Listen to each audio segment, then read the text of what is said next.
thank Richie Thayer from Thayer's Marine for keeping me and Travis on the water. You know, when you're fishing on the Great Lakes, you're dealing with wind, waves, and opportunities for disaster. But when you buy a boat from Richie Thayer, you're on the water for every tournament, buddy. There you go. Okay. Yeah. Travis, you fish. Oh, Travis doesn't need any help. Travis doesn't need any help. Travis.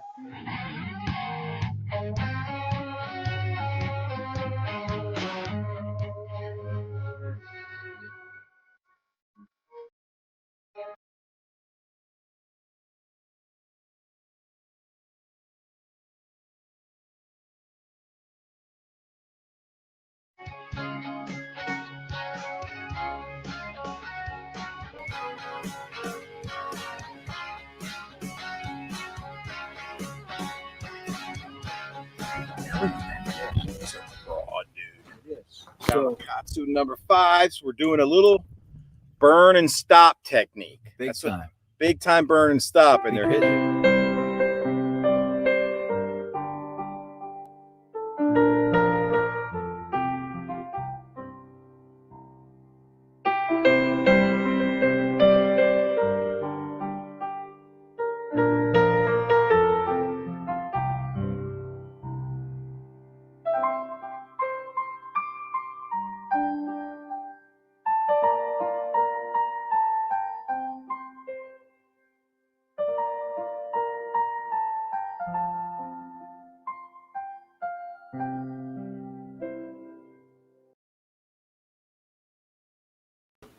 Yo, welcome to Smallmouth Crush Live with my co-host Epic Eric. I hope everyone's having a wonderful Monday.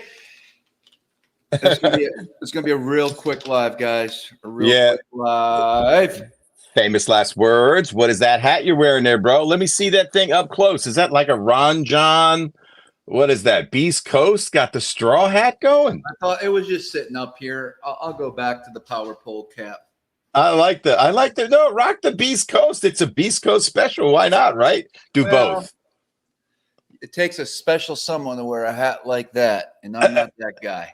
I see him down in the Outer Banks all the time, man. People fishing on the pier, on the beach, man. They got that. It just goes with the beach. When you're in Florida next year or this year, rock that hat, man. Okay. Show Beast Coast some salty love.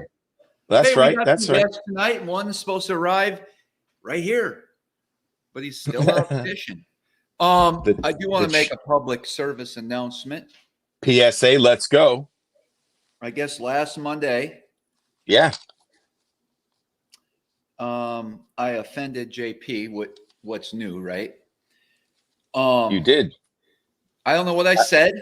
I don't know. What did you say? I don't know. It's probably joking. Something about how he doesn't know how to catch fish. I don't know what I said. Okay. But he's in the chat tonight. He sends me an audio recording. Yeah. Early in the morning. That's right. And we busted out laughing. So I want to share that with you. Remember we called you? Because I was talking to Big JP. We called you up after I listened to the recording because he sent it me too. Yeah. And I listened. I was laughing. So I called him up and I said, let's call Travis. So we called you up. Yeah. So play it, man. Spin it up. Okay, here we go. Here's the voice recording I got to listen to. All right, let's go.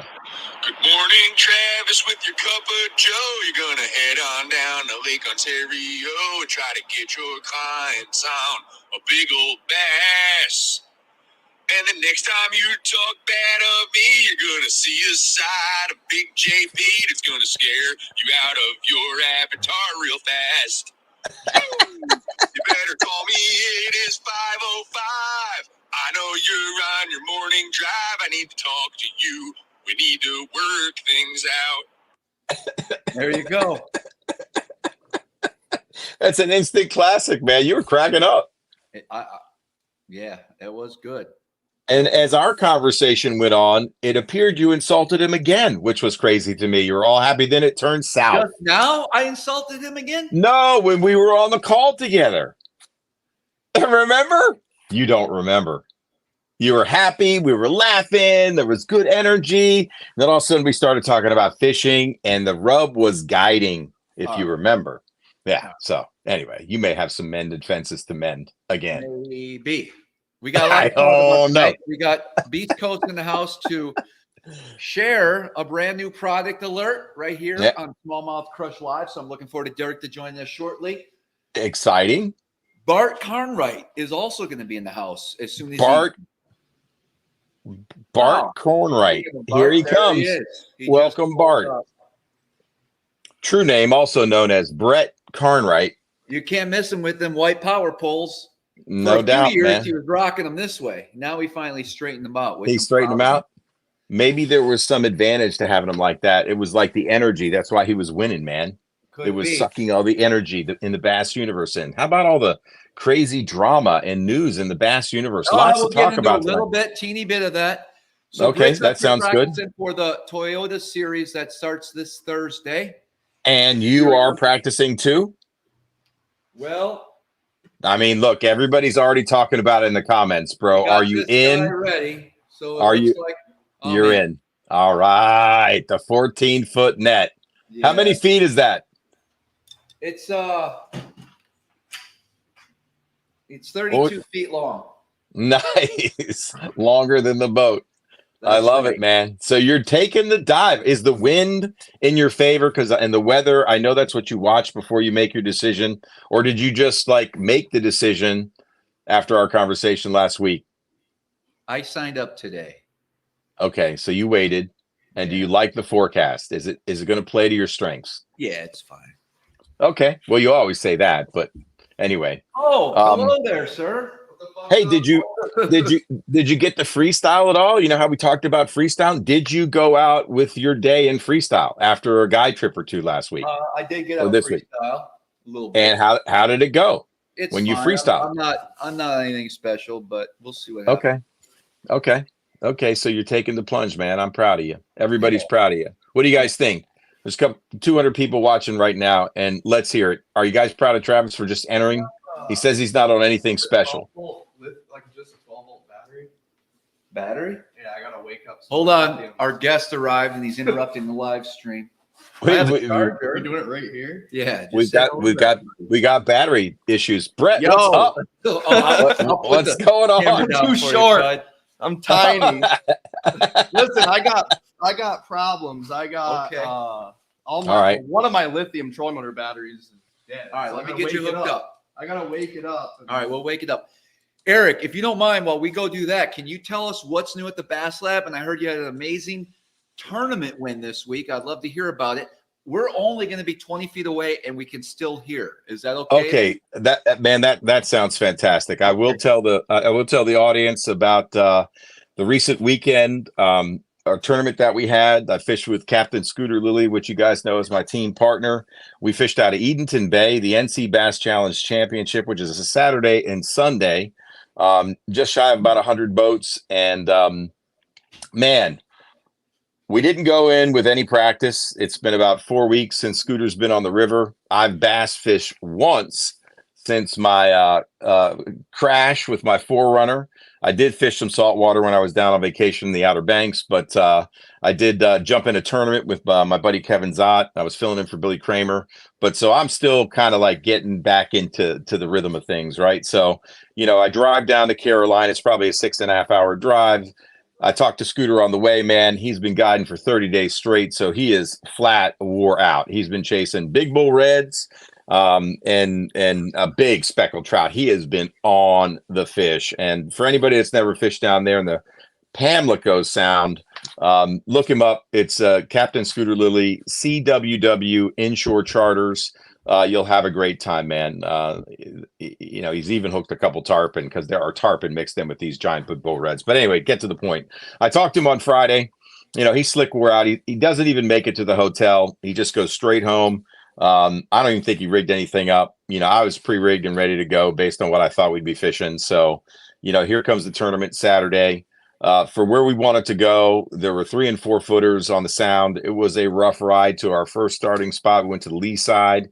And if you know Scooter, he's got the name Scooter because he fishes extremely fast. It's all power fishing. It's in the dirt most of the time. Lots of presentations, looking for active fish. I'm fishing basically a finesse powered technique. I got 20-pound fluorocarbon on. We're in a bunch of trees. There's a million cypress trees down there. For anybody that watched the MLF, they went out of Edenton Bay. That's where we launched too. So you have the Albemarle Sound available to you. You've got the Roanoke River. You got the Chowan River. You can go to many other rivers out towards the ocean. Literally, it's a monstrous body of water. So it's endless on what you can choose. And I pretty much had a limit on my power finesse technique early. I caught one just shy of 3. At 1, I think I had the first 5 keepers, plus I called twice. He's going for a big bite. In the afternoon, he put some better fish in the well. We both lost a couple, missed a few. But anyway, ended up with a meager bag that put us in 32nd place. We should have probably been top 10 based on the bites we generated.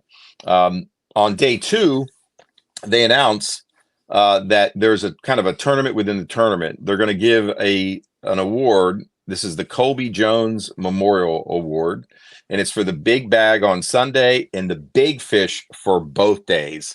Both of those awards are worth $1,000. And for those of you who don't know, Scooter was one of Colby Jones's bass mentors. He's known Colby since he's been a young kid. Kevin Jones, his father, donated the trophy and the money for this tournament within the tournament. And Scooter was really, really close to Colby. And why it's a memorial tournament is Colby was in college. He had been to an NC State game, and he was driving back to meet his father for a tournament, and either lost control of his vehicle or fell asleep at the wheel. We're not sure which, but the truck rolled and Colby passed away. And Scooter, it was a rough day. I fished with Scooter right after that memorial service. And needless to say, he was broken up. So Sunday took on a really special meaning. And all I can tell you is Scooter fished like I have not seen him fish before. He was fantastic. I got the first 4 or 5 bites in the morning on a big M bait by Marty Burns, custom made it for me. I really can't talk about it because it's in prototype phase. I don't plan on selling it. It's just a bait for me that I like to fish in tournaments. It's a big bait. It is a balsa bait, and it's morning wood bait, if you guys know. So anyway, Scooter, he stuck that cash and frog rod in his hand, and he went to work. He literally had 2 rods on the deck the whole day. I only had about 5 rigged up, and I got bites early. I was throwing back keepers, Travis. You'd have been proud of me, man. I caught the first, I don't know, probably 4 or 5 keepers that were 14.5 inches, and I kept chucking them. And Scooter looked back at me, he goes, we might need that. I said, Scooter, we're not weighing in. If we're weighing these in, we are not weighing in. So I didn't weigh them in, and I put them back. I finally think I kept one that was maybe 14.5. We ended up calling him out. And then I had one that made it to the scales on the big M bait. Scooter did the rest of the work, man. He caught a 6 early, and then at about 1 o'clock, I say to him, and we'd been talking about Colby during the day, during the tournament, and I said, man, Scooter, all we need, we got to weigh in at 310, by the way. I think it's around 1 o'clock.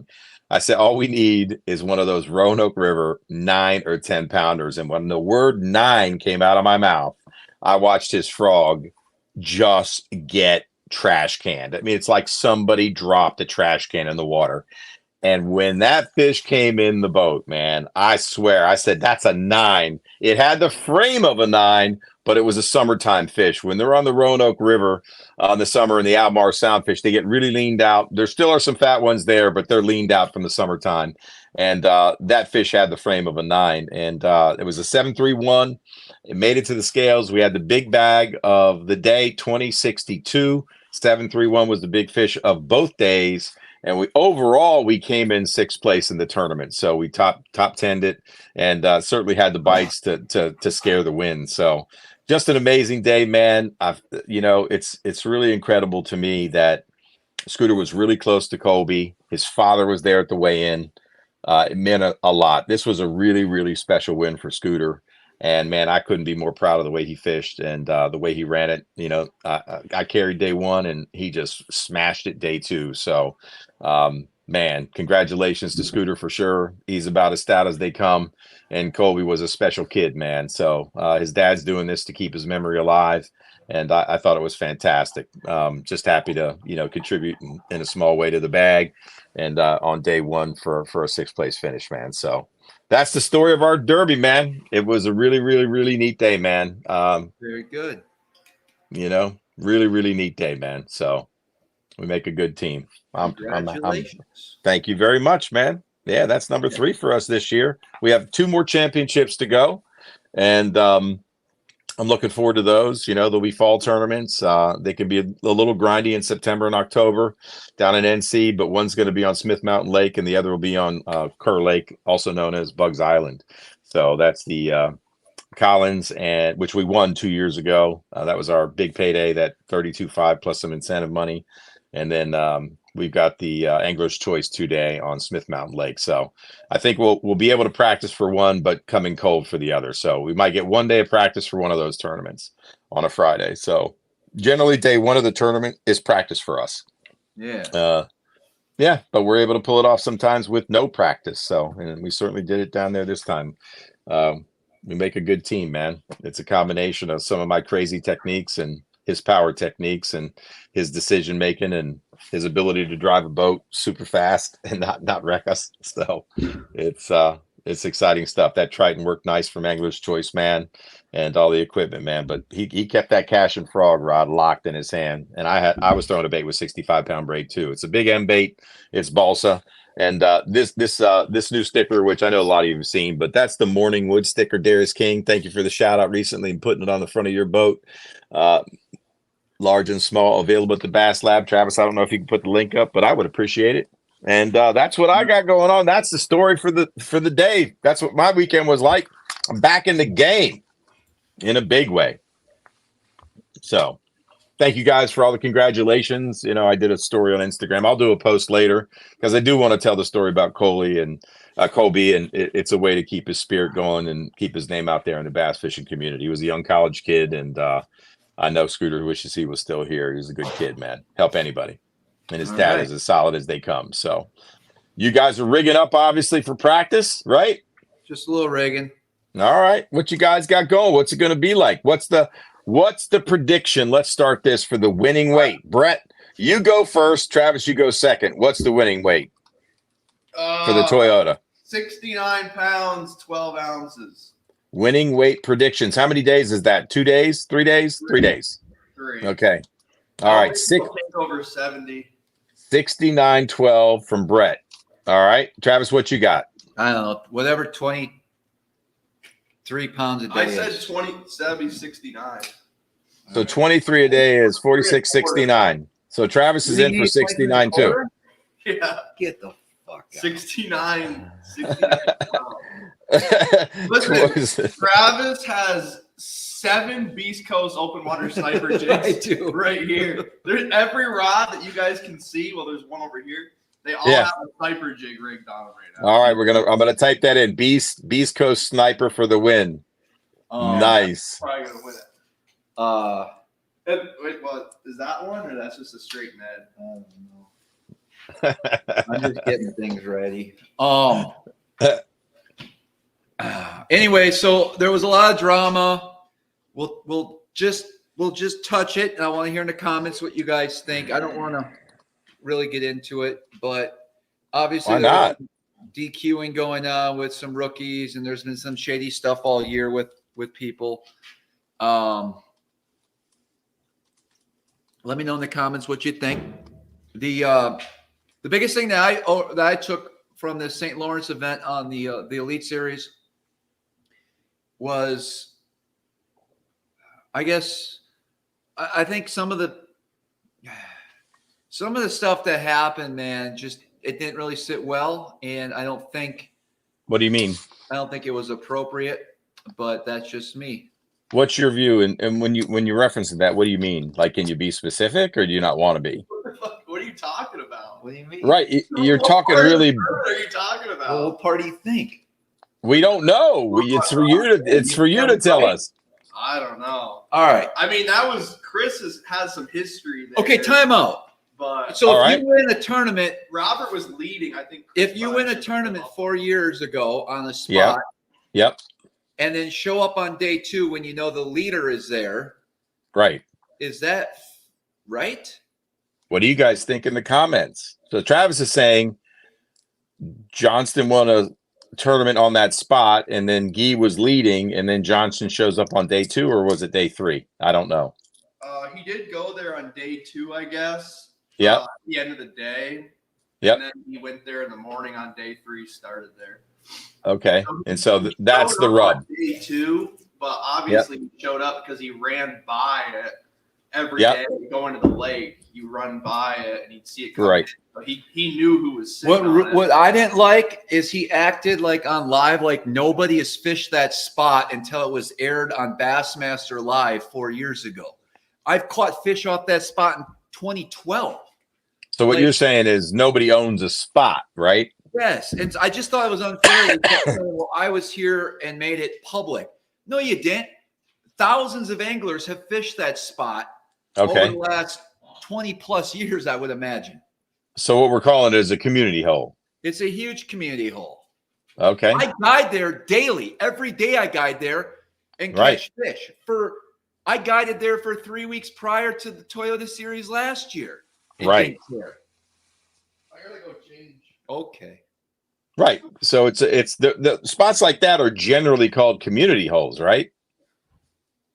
Yes. If it's well known and many people have won tournaments and lots of people fish it, then I'm getting an echo all of a sudden. What happened? I can hear myself talk. Travis. I'm good. I'm not. Let's see. The biggest Holy 20-foot wide LP is a tool. Okay, I don't know. Free water unless you're already there. Jeff Riddle. G called it a community. G's a tool. Okay, it's interesting. Hole buzzard. I don't know, man. G was there all 4 days. It's not right. There's a lot of opinions. We'll have to. Tim Hamburger says it's a BS move. Very interesting. A lot of different opinions, man, for sure. Yeah. Who knows? Yeah. Yeah. Okay. I think the echo is fixed. Perfect there. All right. I'm in a slump says Johnson started there on day 1 with Guy and Chris, couldn't catch squat and left. Huh. Very interesting. There you go. One thing, if it was 100 yards away, E-Stack says it was manufactured for the TV. You can only pull up on guys who are 35th place or lower. I mean, there's a lot of opinions. You'll have to read the rerun on this one, man, with the live comments, dude. Yeah. But I think people heard you for sure, and there's a lot of people who agree with you. So interesting, man. I didn't watch it. I couldn't watch it. Obviously, I was fishing Saturday and Sunday and driving Friday, but not my kind of tournament for sure. Well, interesting, man. So the DQs, what were they about? Do you know? I don't know anything about them. How about you guys in the comments? I think it was JT Tompkins that got DQ'd, right? He failed the poly.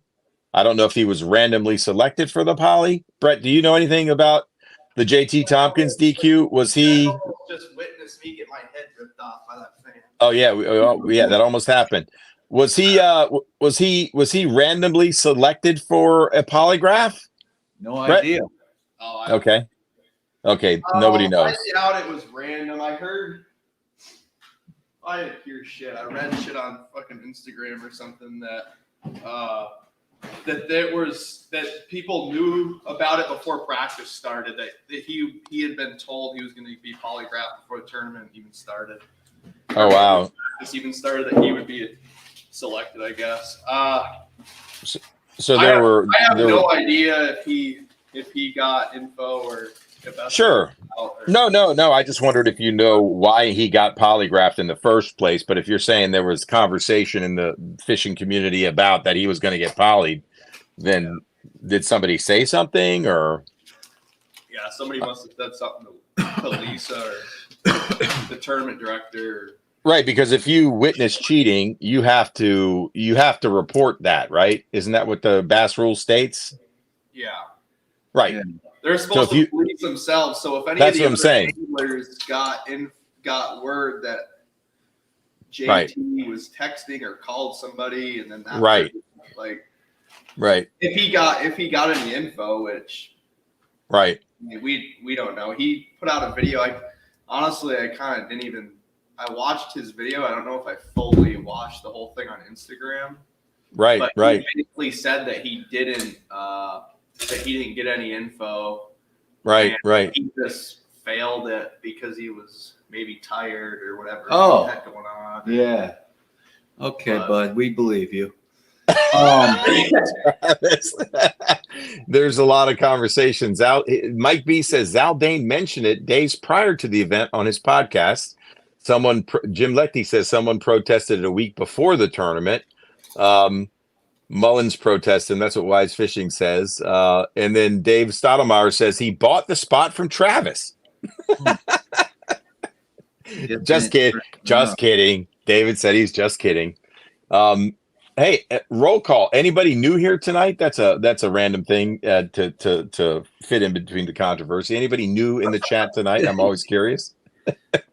What other Zona retiring? How about that? Well, you kind of knew Rick Klum was going to retire, legend of the game, but Zona retiring. Did anybody expect that? Brett, you're kind of an insider. Travis, you're an insider. You know elites.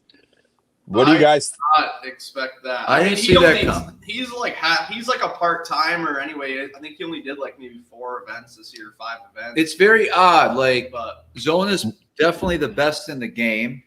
I think it's going to be very. I don't. What do you think it's? What do you think it's about? Why would Zona just retire like that? It's not like he's that young. No, he could have done it for 20 more years. It's not like he's that old to retire. Right.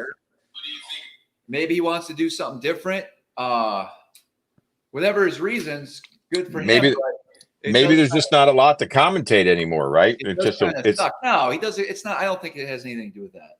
Well, he did mention, like he says, I guess somebody was somebody best in the business, so it's odd. I agree. I think he said the last tournament, like somebody was live scoping, and then they switched to like real fishing, and he goes, "Oh, somebody's actually going to real fishing now," or something like that. I read that on some comment or something on Instagram. You think that was it, Brett? He just got tired of commentating live scope tournaments. I know JT Kenny can't stand it. No, he's been like kind of. I feel like 3 or 4 years ago, he also was like done retiring. Like okay, and then but he never like really made it public. He just kind of had to take some time. Like he would just miss a tournament here and there, right? And just he would just not be there. And is Zona? Somebody said Zona maybe is going to do something with Van Dam. That'd be cool.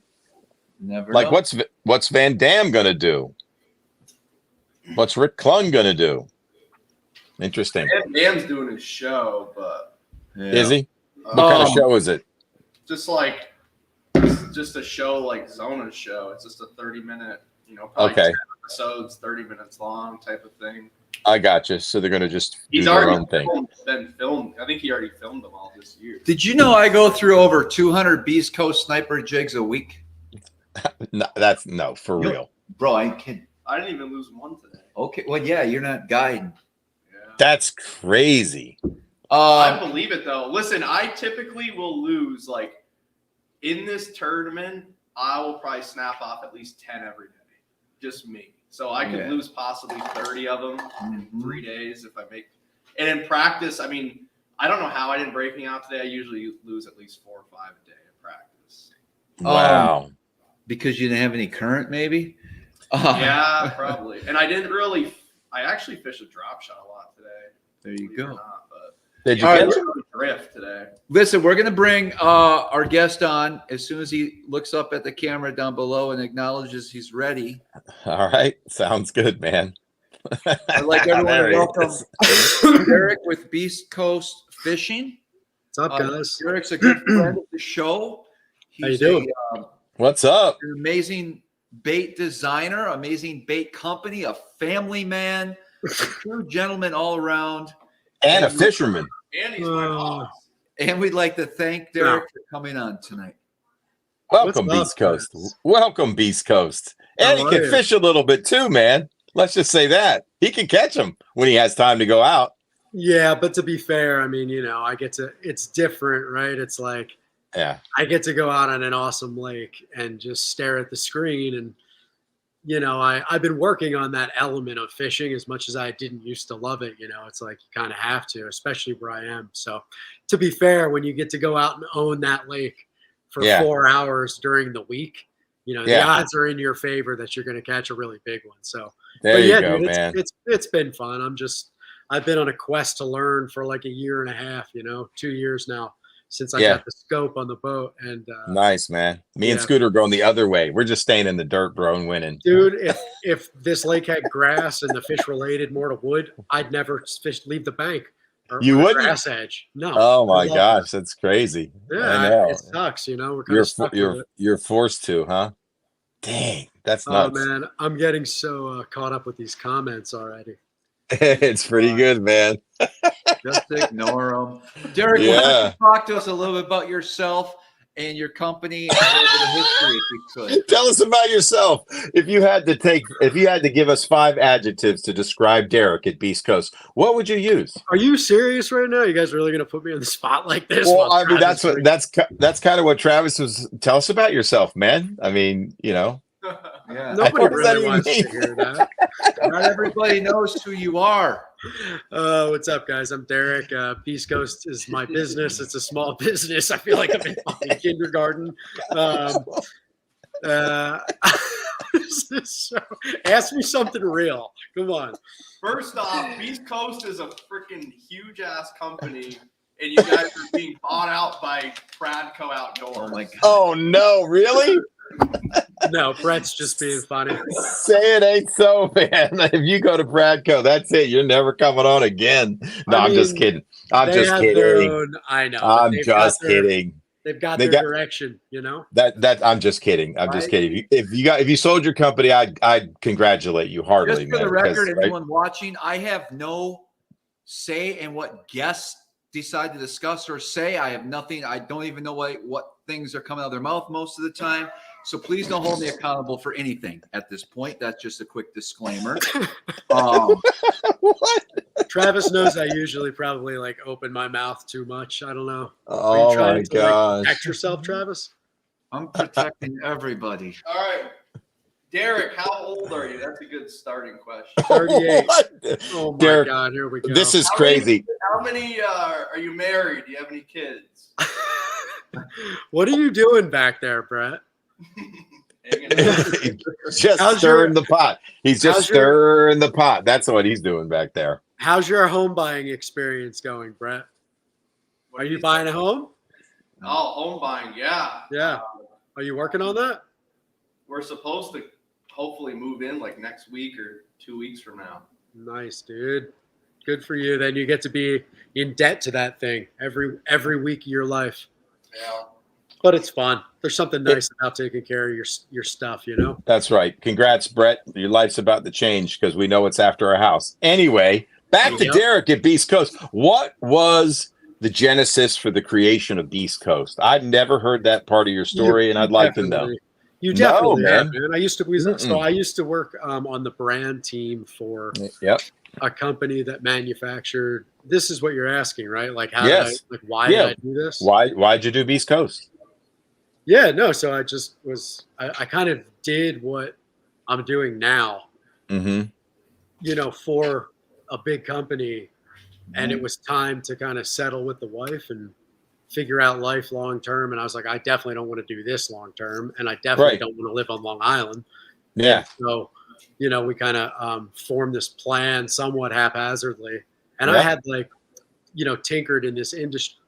Basically, I thought I had a really good background to just try this and be like, fuck it, you know, I'm just gonna do it. And you know, some parts of it have been totally unsmooth, but like the past 2.5 years, you know, it's I kind of know exactly what it is, and I got a good network of people around me that you know, that's been hard to come by and maintain over the last 6 years. But yeah, I just basically left a traditional corporate job and kind of did the same thing, but doing something within like a category that I was close to, you know? When did you start it? When did you start it? 17, I think. 2017. Okay, gotcha, man. Yeah, I think that's it's like fantastic. 7 years old, I think. And who came up with the name Beast Coast? Yeah, I mean, dude, this business is 2 employees. You know that. Yeah, I know. But was it you that came up with the name Beast Coast, or your part? Okay, cool. No, All no. right, I great. basically was like, there was, I think at the time there was a lot of like the West Coast big bass swim bait deal. Like the whole Sure. regional thing was always in my mind because Very much so. obviously the way you fish in every region is completely different. So Right.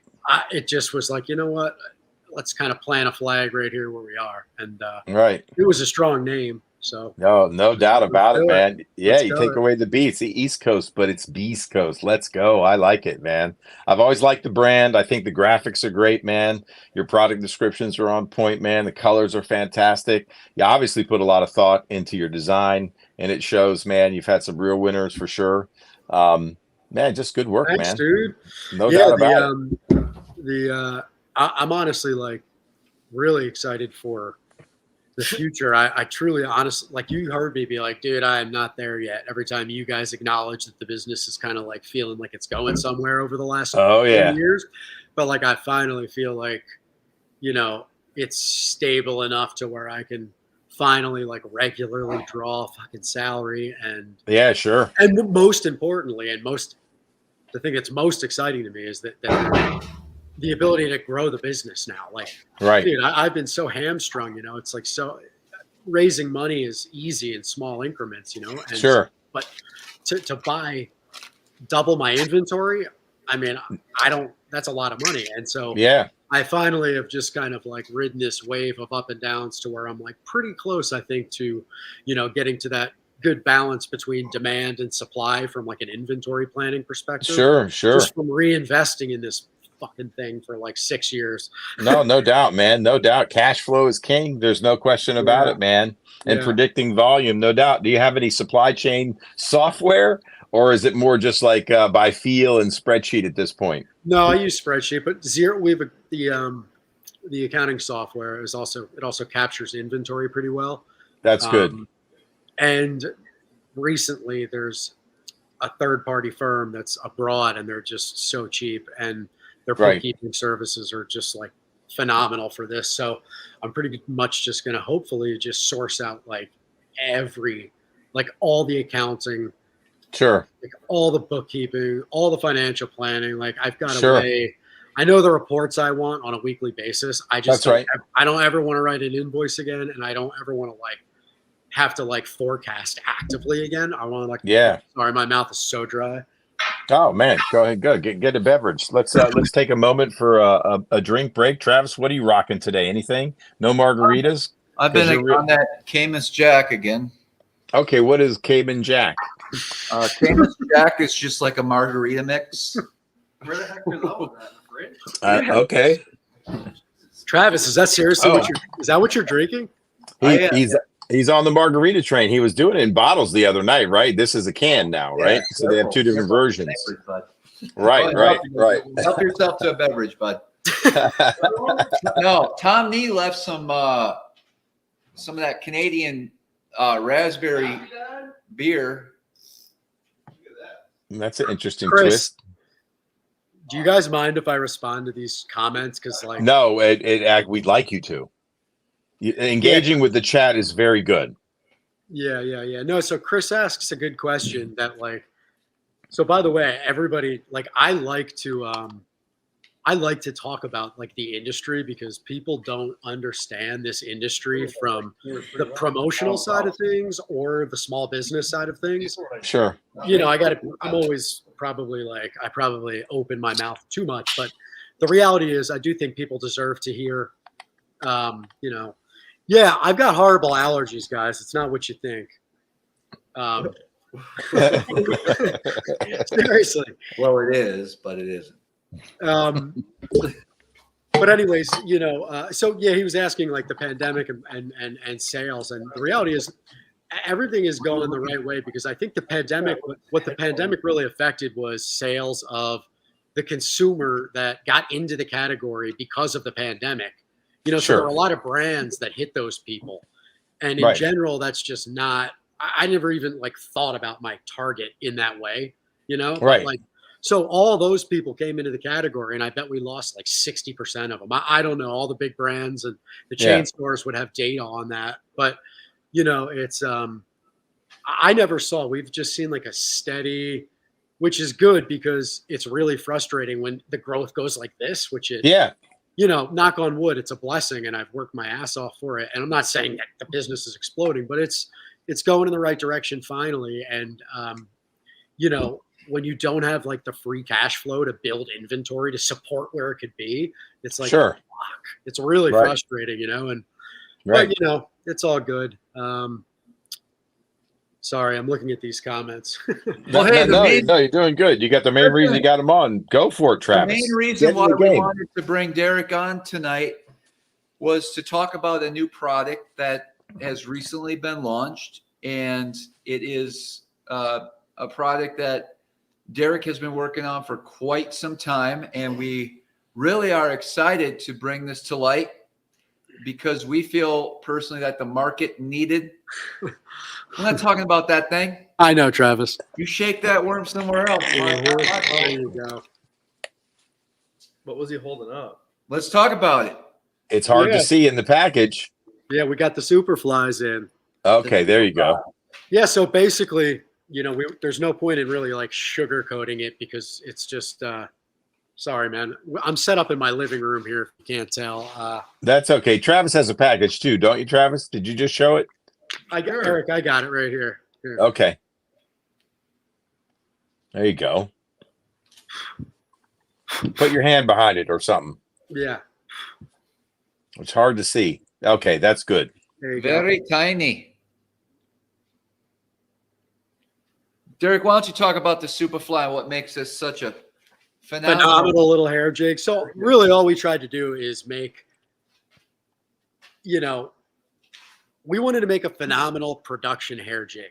And honestly, this project has been a pain in the ass because this little product has probably been the hardest one in the whole product line to have to get to this point where like I'm comfortable and Travis is comfortable being like, okay, this thing is ready, because there's going to be a lot of scrutiny because so many guys tie their own, which we respect. And, you know, we can't compete with something that takes 20 minutes to tie. But I think when you see these, you're going to be very, very, very happy with what you're getting in an, you know, kind of out of the rack or off the rack product. So, yeah, the Superfly's tungsten compound. It's a marabou jig.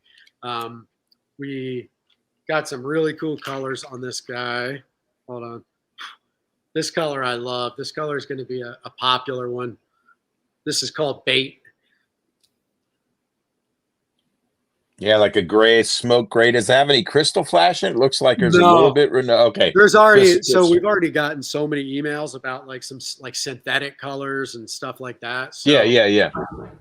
Definitely going to do, you know, kind of some hybrid Superflies, which aren't just like traditional marabou.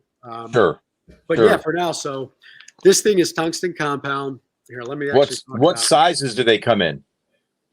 So we've got them in a 1/16. So there's four sizes, 5 colors, 1/16, 3/32, 1/8, and 3/16. 3/16. Okay, gotcha. And the size is marked on the head, as I understand it. So we actually have them stamped. It's really hard to see, but they're stamped in the mold. See it. Okay, very cool. Yeah, we've got little teeny tiny. I forget what the millimeter spec is on that eye, but I mean these things. Here's my thumb. These things are a bear to produce at like mass scale. Right. You know, Travis is like draining all of the fucking profit out of this. So, you know, I got to keep it at $4.99 and there's very little left for us, but you know, I'm kidding. Travis makes almost nothing on these. Thank you for being a good sport about this, Travis. The retail on these, by the way, is $4.99. And that to me is an amazing value for the consumer that wants to go pick up a product that they can use in a derby, have faith in. They know it's going to have a good hook. They know the tying is going to be, I would say, excellent. I actually worked with Noah over the last 2 days when we had time, and I bet we QC'd by our own hands, took them out of the package. I think we QC'd like 280 of them, just quick took out, look, gave them, make sure they poofed out, made sure the little keeper barb was visible. Yeah. And honestly, everything looks exactly to the spec that we had our little mock batch made of. So, Right. you know, I'm really hopeful that these are going to impress you guys because I do care.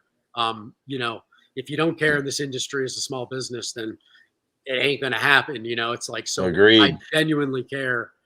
If there's issues with these, we want to hear, but I think we did a phenomenal job on pretty much every element. This is just a pack. This is one that I grabbed off the shelf.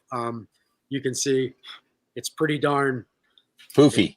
pretty darn consistent. The Marabou that we spec is premium. Yep. It's about it's 2 1/4 to 2 3/4 spec. So it's, you know, it's a little poof ball. BKK hook. You're all leader now. No. Hold on. You're not going to be able to do a show with these guys. With No, the I rigging. can't. It's just, Well, I mean, here, I'll we're moderate talking. for this. I know you're talking. You're distracting the show is what you're doing. He just reeled his leader line all up into the below the spool. Oh, that's terrible. So somebody BKK asked, hook. yeah, so we've got size 1 and 1/0 BKK. We've got a little wire keeper barb. And little teeny tiny 3D eyes. So somebody asked what's different. Well, the whole head is custom for this so that it swims well without like rolling over.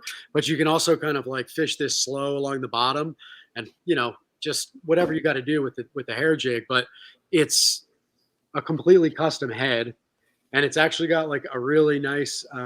It's a really good platform to tie hair jigs on. We're going to end up selling 2 packs of these soon, but for now. The point is we actually designed this thing to be a hair jig. BKK, yeah, their brand name is he's got that right. 1 in a pack. Yep. I already answered that.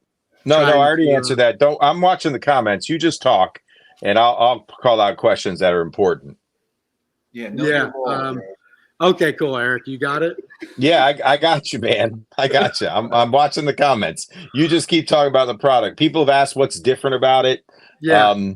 Well, so I mean, if I had to summarize what's different, it's tungsten compound. Firstly, I don't think there's any tungsten compound. I know there's 1 or 2 pure tungsten, but when you get into pure tungsten, they become literally the size of like an aspirin. Like they're so tiny because the density is so great that there was no way that we could actually make our head in pure tungsten. Actually, we looked at it.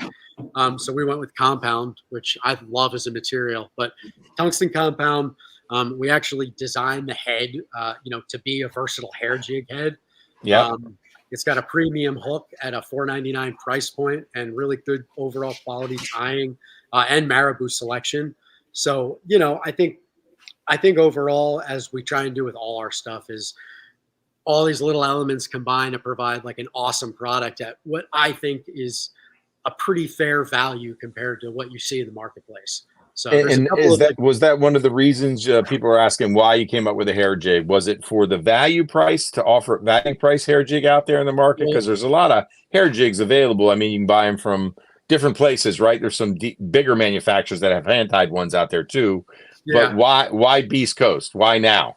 Well, because firstly, I think this has been like the past year and a half have been really good years for the brand. And I think we're pretty much just dialed in on what we've been doing with it, which is like that kind of like Northeast down to Tennessee, up into the Midwest. Like the way that we approach the products is that way. And so this has been a since, you know, we use Marabou in the hybrid snipers and the hustler jigs. So people have always asked, like, when are you guys just going to make a hair jig?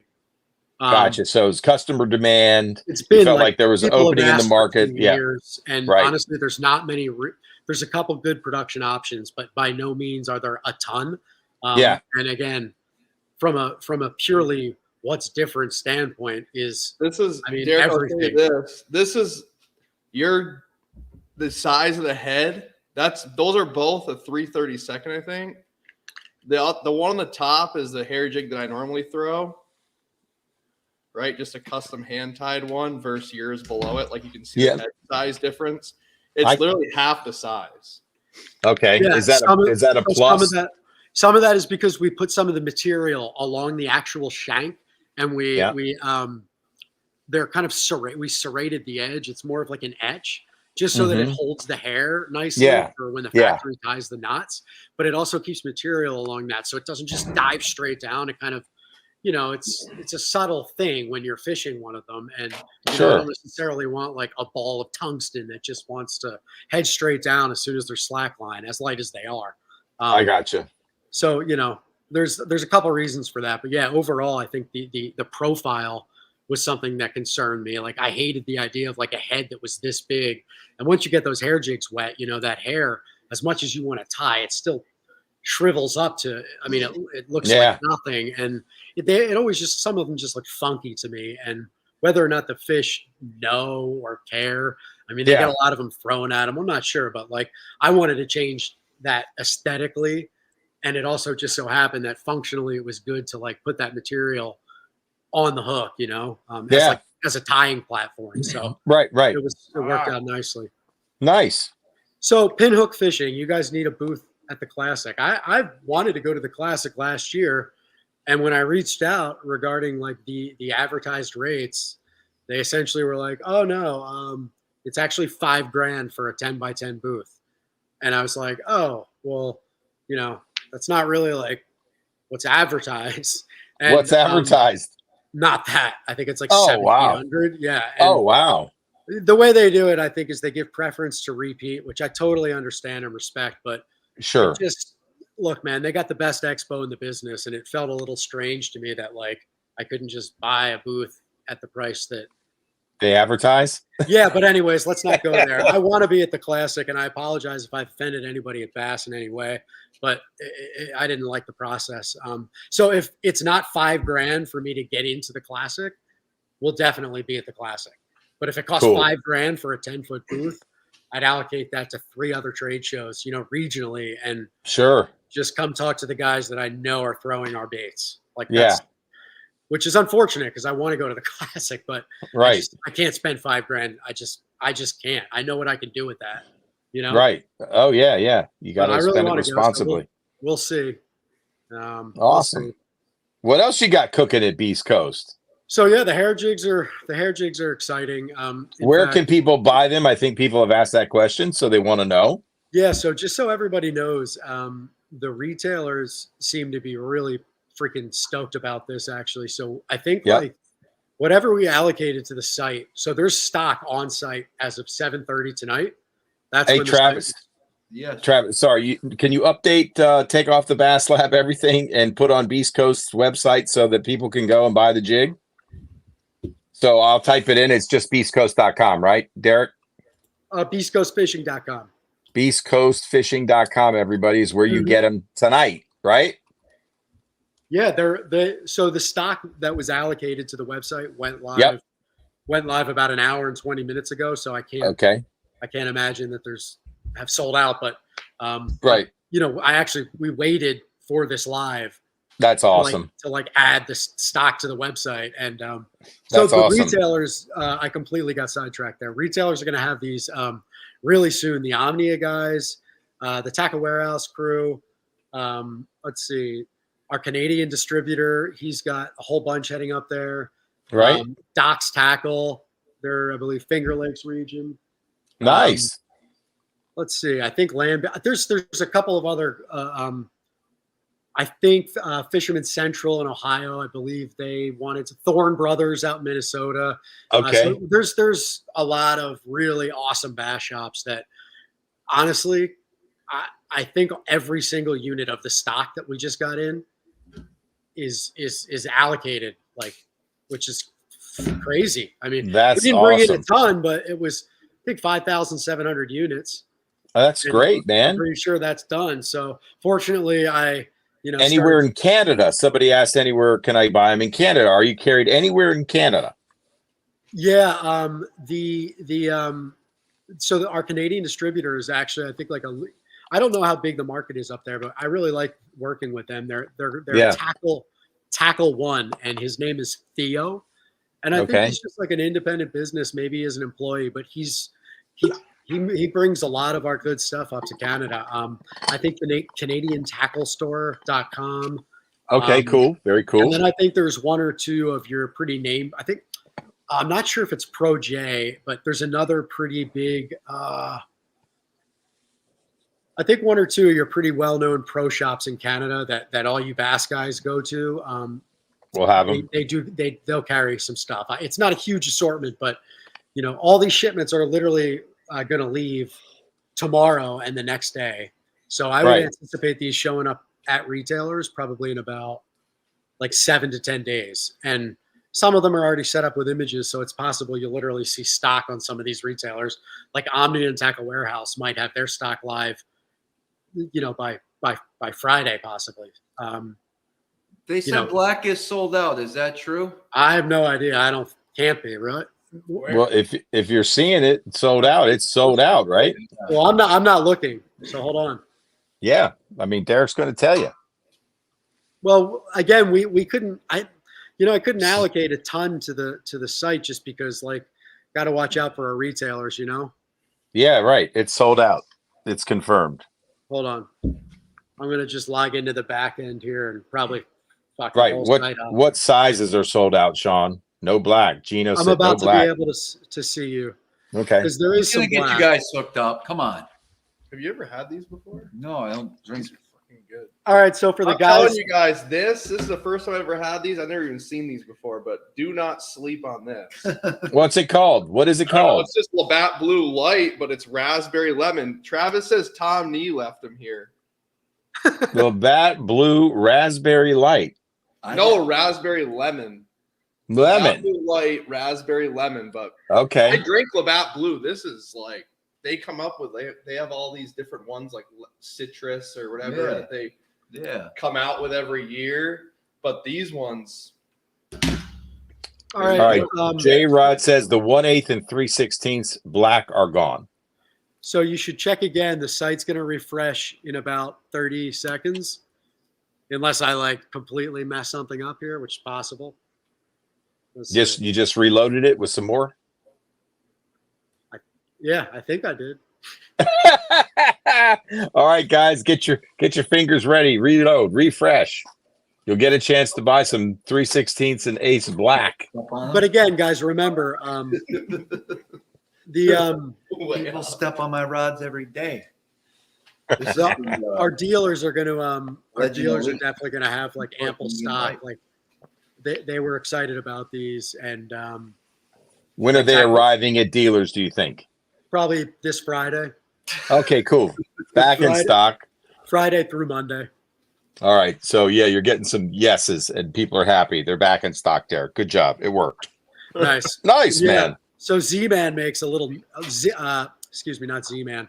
So the little Yamamoto I've found over the last probably 3 trips that I've been out, I've been playing with these little hair jigs. Yeah. And Travis would probably like to know this. I'm sure he likes Z-Man, and the Z-Man stuff works well, but I don't know if they make a bait that's quite perfect for it. The ass end of a little Yamamoto Shad-shaped worm. Ned worm. Oh, the maybe Ned shad worm. shape, but the Yamamoto makes a floating Ned worm now. And the butt end of it, the last quarter inch, is the perfect little fluffer to slide onto that hair, to the Superfly's keeper. And it just keeps the hair puffed a little, and it just fits beautifully. So, man, I thought you might have made a companion piece for it. What's that mean? Oh yeah, did Travis tell you we? Yeah. No. Travis didn't tell me anything. I'm just thinking out loud. Yeah, so that is something that I keep thinking of. It's everybody does that, and so why not just make a stupid but perfect little item to fill that need? We've talked about this, so we'll continue this later. It seems like a great idea, right? Yeah. Well, guys, I wanted to we can continue the conversation, but I wanted to talk a little bit about hair jigs itself and some of the different ways that we fish. I think I'll take the lead if we could, and then we'll let Britt talk a little bit about it. Does that sound good? By the way, Sounds whenever good, you man. guys want to see the new scope bait, we'll get There to that. it is. We'll get to that. Somebody asked what rod Travis throws this sucker on. It's got a Yeah. Legend Tournament bass, 710 medium light. It's that solid blue one. Is this the only hair jig rod they make? No, they make a Victory. So my preferred hair jig rod of choice is the St. Croix Legend Tournament Bass. Oh, yeah. It's labeled hair jig right on the handle. It's a 710 medium light extra fast. You also can get a less expensive one by St. Croix called the Victory. That's in the Victory series. Same deal, 710 medium light. It works great for that as well. I use 5-pound Cortland master braid. I use white, and I use either a 6 or 8-pound fluorocarbon leader. And basically, especially in the springtime, I like to use a hair jig when I'm covering water and just swimming it through the water column. If you're in 10 feet of water and you're using a 3/32, which is the #1 size I prefer, you just count it down a little bit and give it a slow retrieve. Steady, don't move it. Just reel, reel, reel. When the fish grabs it, rod loads up. You just lean gently into it and reel up until there's tension, and then fight your fish. The other way that I use it, this is why I have a hair jig on my deck every time I'm up shallow, is if I visually see a fish swimming, and let's say he's facing away from me and he's 25 feet out, I'm going to cast that hair jig 5 to 8 feet in front of that fish's face, 3/32 ounce, same rod, same everything. I'm going to let that hair jig fall right there, and I'm not going to move it. I semi-slack line, and I wait to see how that fish reacts. More than likely, that fish is going to go over there. He saw that hair jig fall through the water column, and he's just going to stare at it. He's going to look at it like this close, and he'll grab it. And if he doesn't grab it, I'm just going to take that slack line and just give it a little bit shake, and just shake that hair jig in place, and he'll probably commit to that. So those are the two ways that I fish a hair jig. Would you like to elaborate, or let the viewers know how you like to fish a hair jig? Yeah. So the hair jig is like one of my favorite techniques to catch a bass. I'll talk about, so I actually have my rod right here.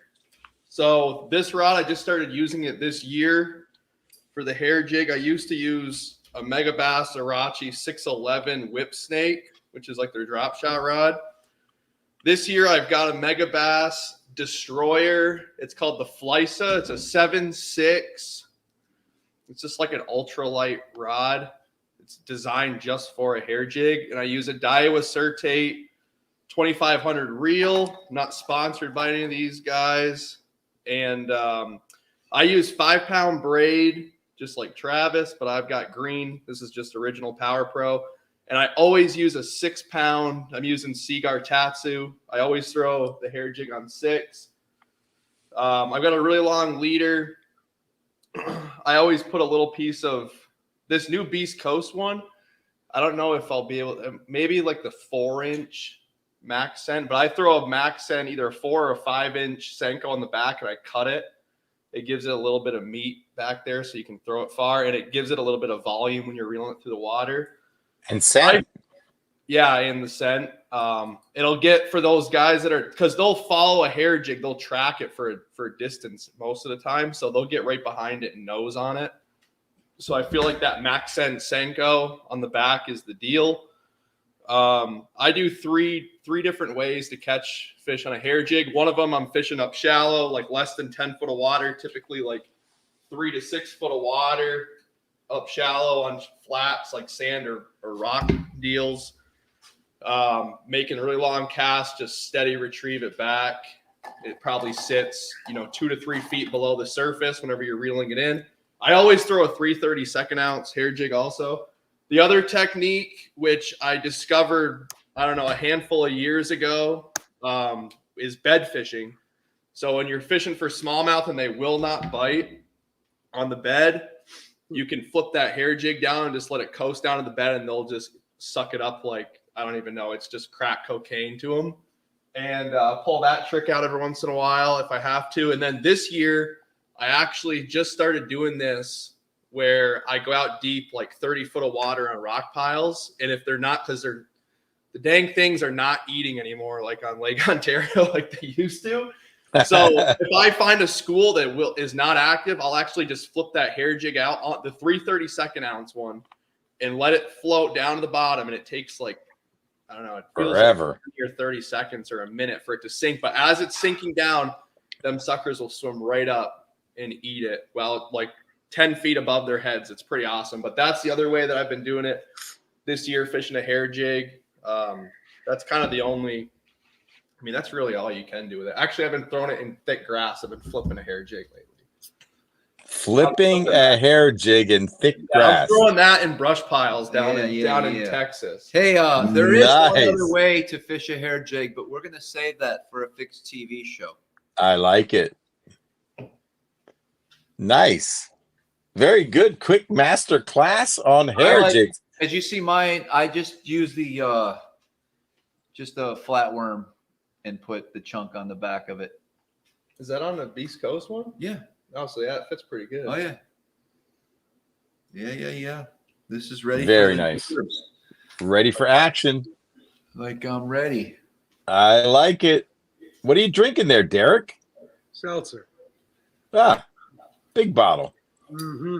It looked like a bottle of apple cider vinegar. I'm like, man, he's really pumping the probiotics Mm-hmm. or prebiotics. All right, let's talk about this new sexy little Scope minnow. shaking a Sean, Sean Lai asks, you making any of those hair Miki jigs with the feather, flashaboo, and marabou? That's interesting. I can't say that it's like instantly on the radar, but it's, seen them around. There's some cool product classes out there that I feel like we could get into, but right now all energy and all money is completely focused on the scoping head and the scoping minnow. Got it. Talk to us, man. Yeah. Show us some juice. Got no thing. Yeah. What do you put? This is the big one. Where is it? Is this available for sale or just in No. prototype development? This is the final. So this is, well, I shouldn't say final. I'm actually going to clean up this edge a little bit here, I think. Yeah.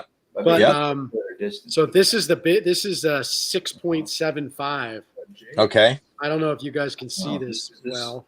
I got to cast into the wind most of the time. If you can see, If Travis and Brett would stop talking. Why don't you guys mute if you're not talking about the minnow, Travis? We're dropping the juice back here. Okay. All right. Each other. Keep going, Derek. Try to talk over him. so this is actually the top. So I have no name for this. There's like 5 different names that have been bouncing around. Okay.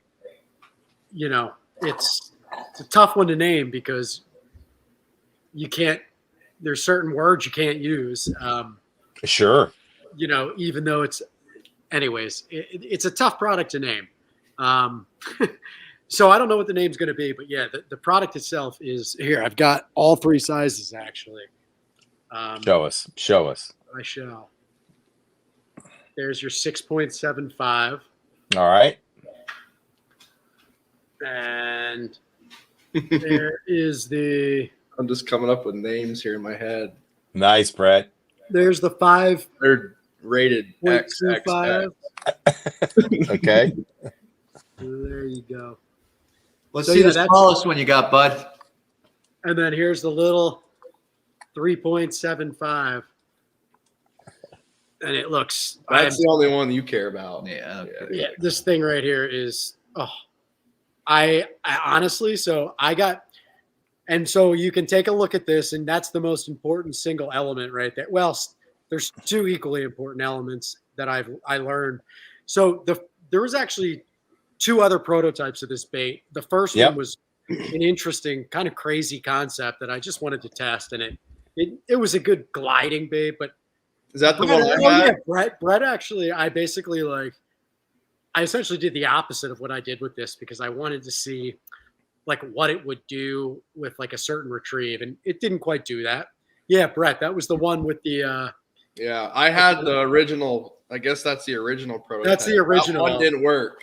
yeah, and then well, I wanted It probably could have caught bass, but it didn't do what Derek wanted it to do. No, yeah. So in between that and this was another one.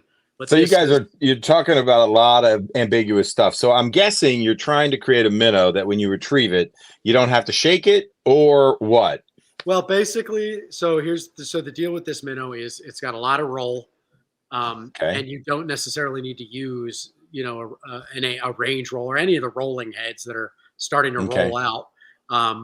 But a ball head, obviously, there's a couple. I know which one Brett likes. That one I like too. But it's got a lot of roll. If you look at the bait, it's actually here's a question: Are you designing a head to go with this minnow, or are you designing a minnow to just be fished with any ball head? Oh no, this is just a new scope and minnow. This is I got that part, but meaning when you're designing this minnow, I'm trying to understand if you're just designing the minnow to be fished with any head, or a head's going to work better. Particular. Okay, got it. No, any head that you want to use. Yeah, this is not like this. So if you look at how you can see how flat it is, even from the side. That's right. Yeah. So the cool thing about this bait too. So we're going to run this in like what I would say is our 180 softness formula. Yeah. Look at this. Our material is like actually incredibly durable. And this thing, when you're just a lot of flop, you'll see it quiver. It actually almost would appear to have joints in it if you just did a straight retrieve. Just however you want to roll with this thing, it actually is a ton of roll. And even on a straight retrieve, it'll kind of it almost hunts. And the most important element, in addition to that flatness on the sides, is the way that the stem of like the body connects to that tail. Yeah, there's a lot of new ones that have come out, and the tails are not going to make people happy. This one, look, there's some awesome baits out there, and I'm sure guys are going to like this, and I'm sure some won't like it, but the tail on this bait never stops moving. This bait, and it never tangles. So whether you're just sitting there like above a fish, like a true Damiki, just like dropping on these fish, or if you're, getting them, drawing them up from the bottom and getting them to chase or whatever, you don't have to do anything. And this tail is constantly quivering. And when it rolls, the tail almost completely, it has this just like beautiful, like crippled kind of kick. And it's very similar to Adepts, right? Because they kind of set the standard for what a tail should do, I think, on a bait in this category. Yeah. So it's similar to that. And, it's got a lot of this. It doesn't have the wings that everybody thinks you got to put on a bait without really understanding why, but that's neither here nor there. Winged fluke. Take material. Yeah, we took material out of the top of this bait. So if you want to use, and we also actually added this cavity on the top of the bait. So the bend of this hook is not just like buried in plastic. So you get if you want to use like a little 2.0 hook, or especially with this bigger one, like you can only go so big on 4.0 or 5.0 with this thing. Hold on 1 second. Babe? What happened? Derek. Can you give me a second, dude? Yeah. Sure, dude. We'll take over the show. Here, let's take over the show. Let's hide the screen. Take control. Let's go to ban from studio. There we go. There you go. All right, guys. Eric, you're doing a wonderful job, and I appreciate it. We've been really no problem struggling here, trying to get some things done, retying, trying some different beers. Yeah, I see that. Just having a good time here in the garage. That's awesome. But welcome to the show. Say, I get to fish with Cornell YouTube fishing bids. That's right. I talked to him yesterday. Oh, what did he say? We were talking about my tournament win, which was most of the conversation. But then he told me about he was going up to Toyota, and I asked, who he was going to practice with. And he says, I might be able to practice with Travis. There you go. I'm going to take him on Wednesday, although I don't know if he understands what my practice will consist of. But what will your practice consist of? Nothing that he's going to enjoy. Let me tell you something. He just wants to ride in the boat. All right, good. Yeah, he doesn't have to cast probably all day. Yeah, honestly, if anybody's fished a BFL recently, they know what you're going to do. Let me just say it that way. He's fished on the St. Lawrence. As you know, he fished with Brent Anderson, the winner of last year's Toyota. So, yeah. Oh, shit. Yeah, he can maybe take me to some of those winning spots. I'm good. He knows what's up. He knows what's up. He's seen a winter fish on the river, and he's seen some Southern guys not know what to do on the river. He's seen it all, man. Cornell has fished lots of BFLs this year where people exclusively scoped and, didn't catch them. Like not one. Got it. Yeah. Well, I'm not really fishing in my practice. I'm just looking. That's what I'm saying. If you're just searching for fish, you're just searching for fish.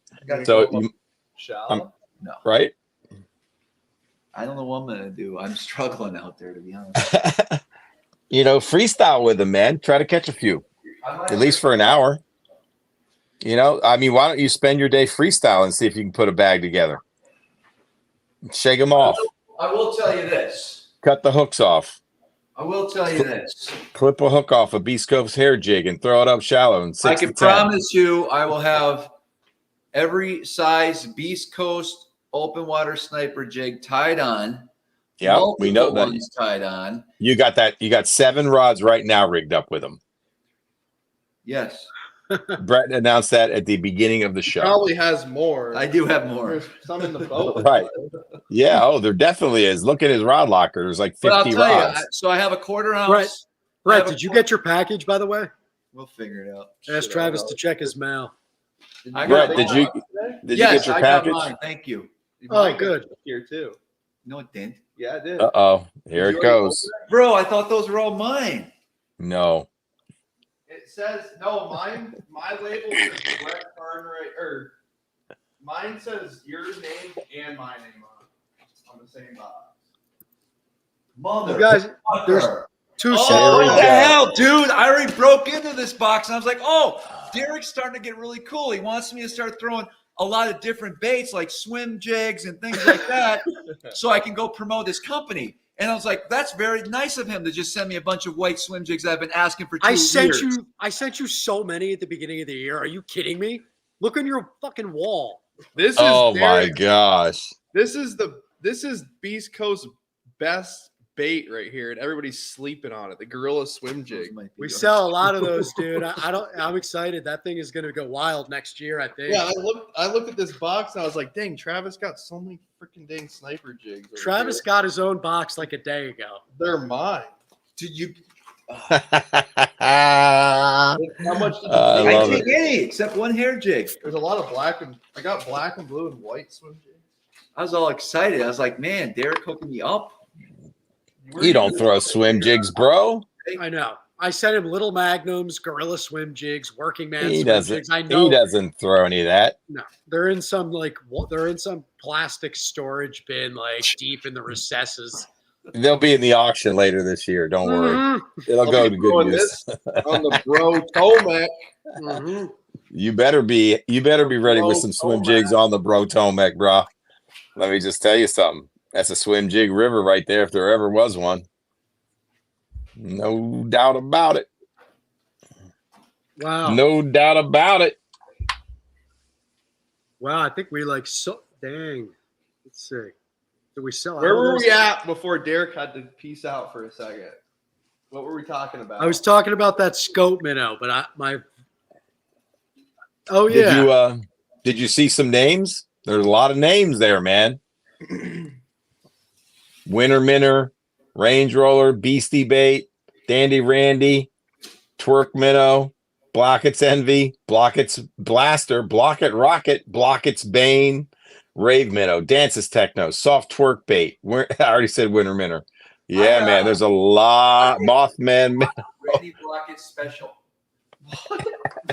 Randy Blockett special. Derek, I swear to God, Blockett's BBC. if you incorporate Blockett's name to that minnow, it's going to be a gold mine. Right now, you call it the Blockett special. Yeah, and get sued. Yeah. What? Come on, man. Can't use somebody's name in like a product name. I'm not even allowed to use the word. Don't get me started on copyright in this Let's industry. get you started on that. No.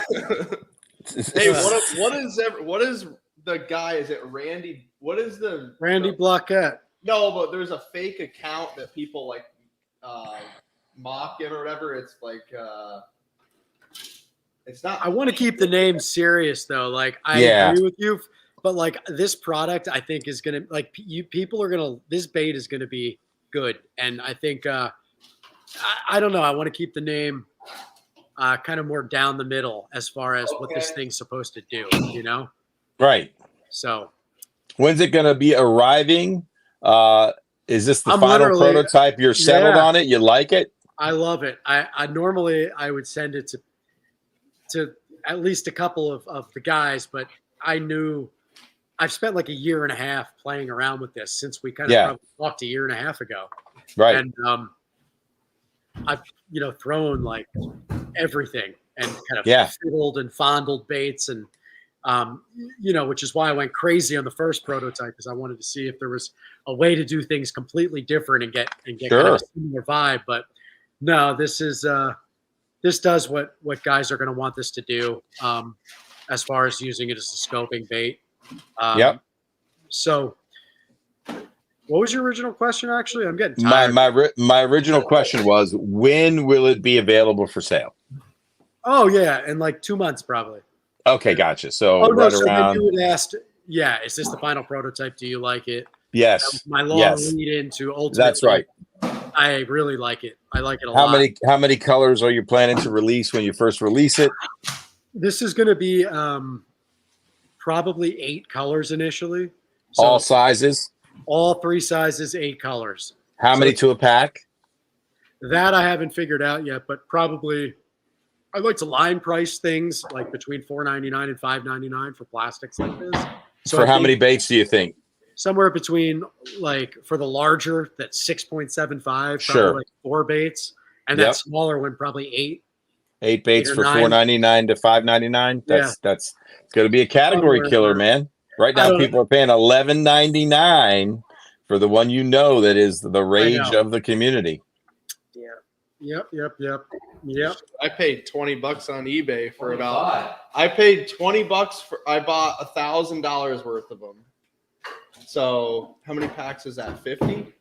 50? Yeah, Weensy brings up a good point, and I thought about the OW Minnow, but I do kind of want to give this its own identity. Keep Travis away from it. Yeah. No, Travis, I'm just fucking with you. Travis bad for business or what? No, Travis. I don't think Travis or I know if each other are good or bad for business. So somebody asked the question, Derek, can you describe again what the bait does on a straight retrieve? No shaking, no extra rod action. Yeah. So if I'm just straight retrieving slow, is the bait rolling or is it just coming in straight? What's it doing? The tail obviously has action. Yeah, so the tail is what's going to be doing, really cool things even on a slow retrieve. But really, it's when you start, if you get a follower, even if you're just burning it back, and it's not like something that you do a lot, but if you start moving that moving that bait like faster than just this, it's so soft and thin that it'll actually start to kind of like quiver, and similar to like the way our Blade Runner like almost like hunts a little bit, like when it's on the back of a jackhammer. This bait will almost do that without the joints. Well, one thing you're not thinking about, which might be really appealing to the people that are fishing herring lakes, if it does what you say on a burning retrieve. So believe me, when I started playing with this, please make a blueback herring color. Well, I caught smallmouth and Tennessee shad and Arkansas shiner. We need to talk about the colors. That's going to be like a formal series of annoying text message conversations from me to everybody. So get ready for that. But actually, that needs to happen pretty soon. Right. And is there any salt in this bait? So I wanted to keep this like neutrally buoyant to where it's essentially, the same density as water, where it's not a high float and it doesn't sink. It kind of just So obviously, salt's going to kill that. I think we got a ton of oil in these. Our scent blend is quite potent. Yep. But I think I want to leave the salt out on these. Okay. A lot of people will tell you too that, and it's not, it's obvious. Salt is dense and it erodes, especially a floating plastic. You're taking away from, the action that you get because of that buoyancy. When the salt's in there, breaking it down, and away from the inside out, it can kill the action of a bait like this. So, maybe like light salt, but I don't want anything to interfere with like how hard it is. It was not easy to get this to really be this like beautiful quivering thing. So I want to not mess with that. Okay, and your testing has been done with just a ball head jig. I just want to confirm. Yeah, so You're not throwing I any literally- range roller. You're not throwing any different head with fins on it. The JDM stuff that you see out there. No. Nothing. Okay, No. gotcha. It's got a unique hook, but it's just a pretty traditional ball head. Unique hook. What do you mean? Are you bringing out a it's ball like a- head jig minnow? Okay, gotcha. Okay, I didn't we know. are working on our own Ball head my jig. own deal. Yeah, Well, that's what Eric asked earlier, Derek. What? If we're coming out with some sort of jig that would be paired well with this bait in the future. Oh yeah, for sure. But I thought what he was asking is this bait specifically meant to have an intended action because of the head that was being developed in Got concept? it. That's Okay. what Right. I thought he was asking. But Eric, we do have a head coming out that's just, it's going to be an awesome head. It should make any bait not only do this, but also once you pick up the pace a little, I'm playing with like weight distribution. It's, you know, there's only so much you can do with weight distribution because the way Sure.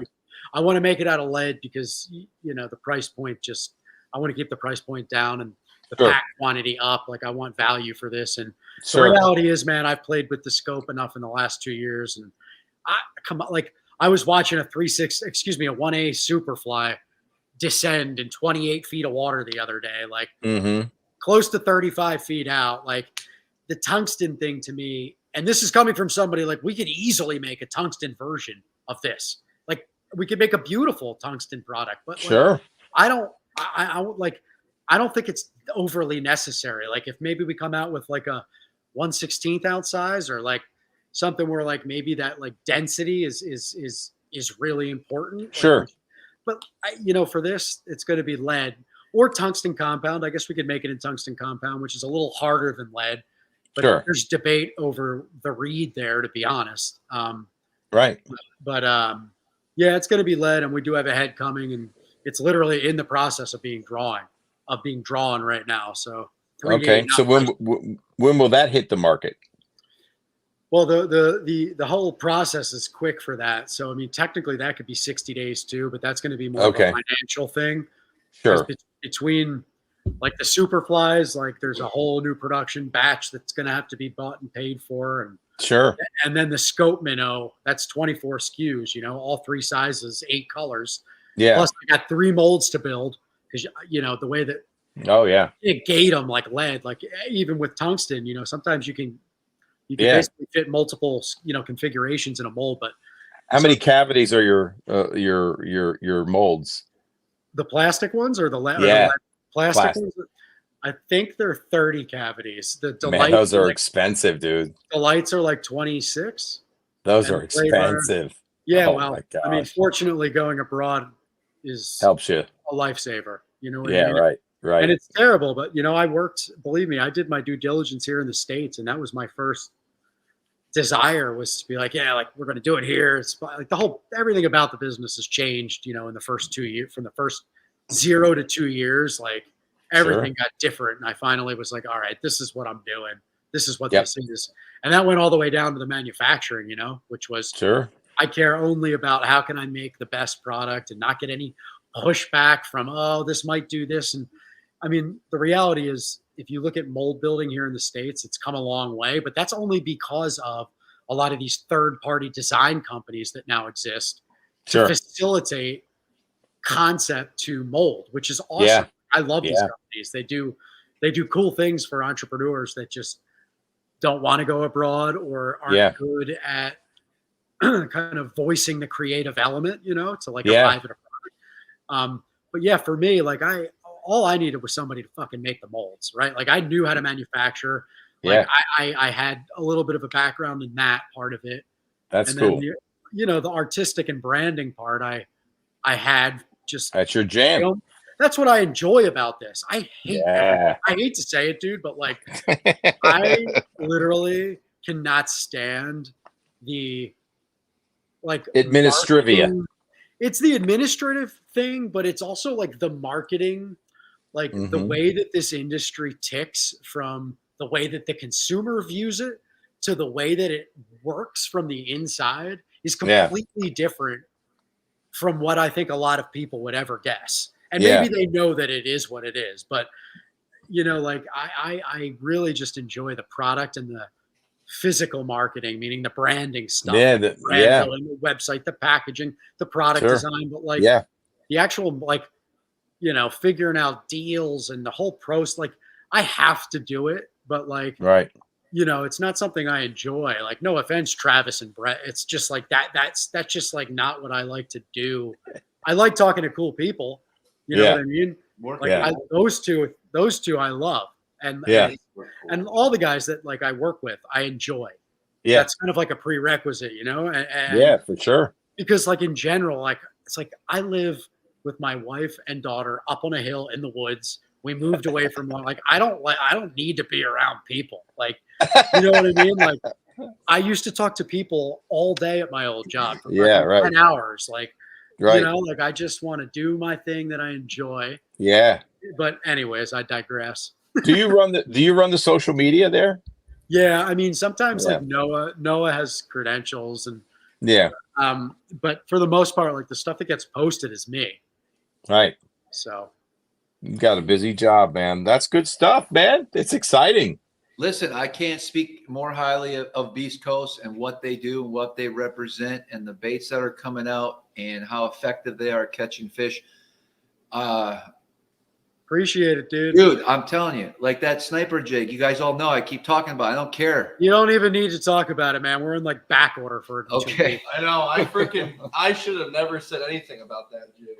Dude, I mean, listen, that's the rub, cool right? Thing about the jig. So the cool thing about all of our stuff, but specifically the snipers, is, and we talked about this when we came out with that product. Like, it took time to like get that design down just the way it is. Like people are like, it's such a beautiful little jig, and like I used to be like, fuck, just go throw the fucking jig.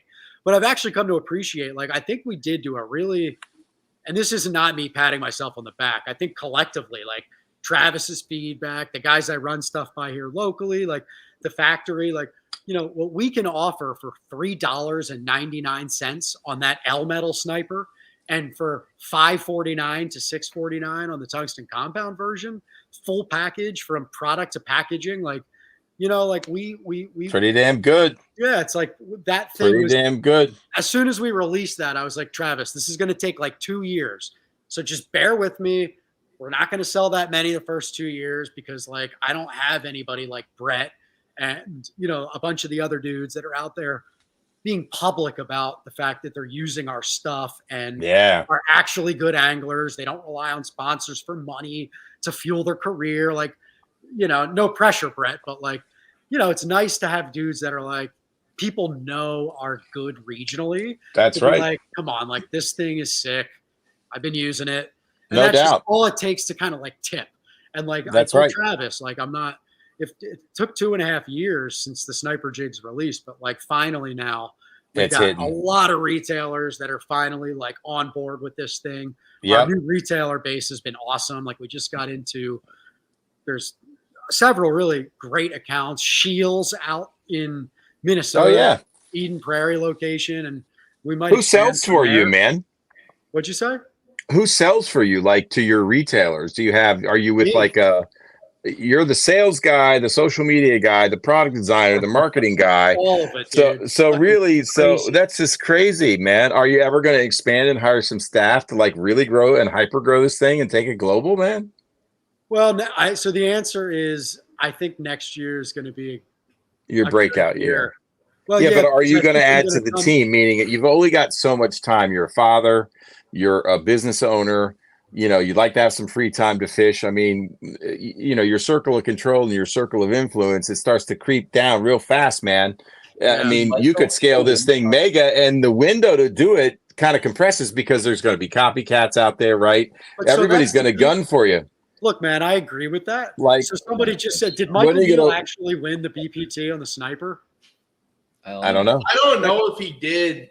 Believe me, I know a lot of Elite Series. I mean, you can imagine it is what it is. Of course, nobody's going to talk about it, right? That's the deal, man. They don't talk about it. I had 2 elite guys at the ramp during practice, parked next to me and chatted, and of course, I'm going to look at their. Well, they didn't just chat with them. You know what they did for some sniper jigs?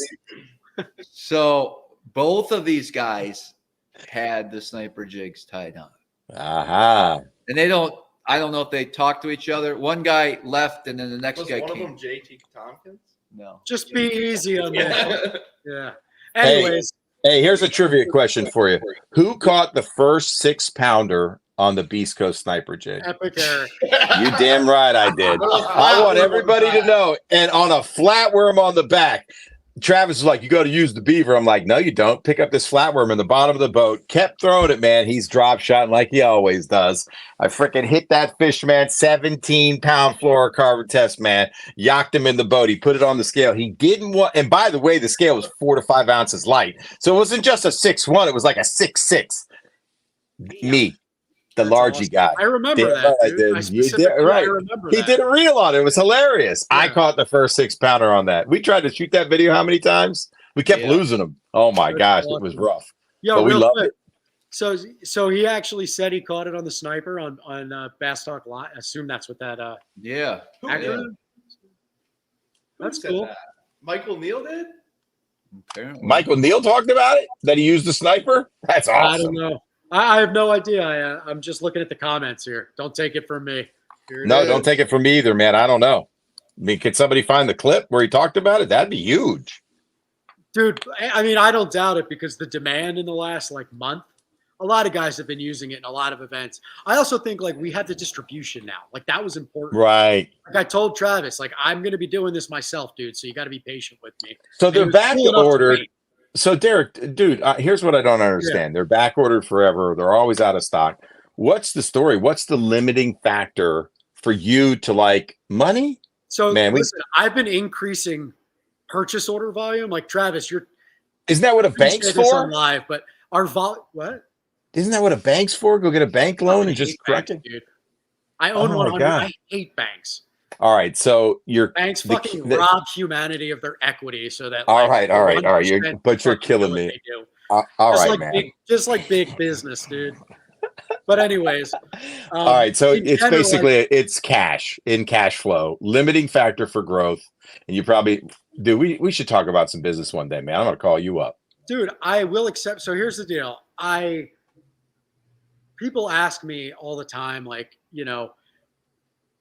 I may have a life event or two coming up without being optimistic or getting too personal, where I might have some of my own money to invest in the business.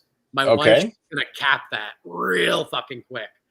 I love you as much as I can, babe. But the point is, next year might be a year where I finally am all right, I'm willing to part with 5% of this, and You can go all in. yeah, well, I'm going as all in as I can. I sacrifice. If you knew what I make a year, you'd be like, shut the fuck up. No, Well, I think you just said you just finally 7 years later started to take a salary. Yeah, I mean, 7 years I've later, always everybody taken- listen to what he taken a just salary, said. But I've taken this year. I'm taking a salary A that's decent one. Right, half, right. half decent, literally. Half decent. You've been grinding it out. Half decent. It's blood, sweat, and tears. I know you're not making what you used to make when you were in corporate for sure, dude, right? I mean, No, holy but heck, it man. doesn't matter. That was fucking it's sweat. miserable, Right, Yeah. right. So- Yep. But anyways, yeah, I'm excited. We've got some cool stuff on the horizon. One of the cool things I'm surprised Travis hasn't talked about, which I don't know, are we talking about this, that we're going to We work sure on this? are.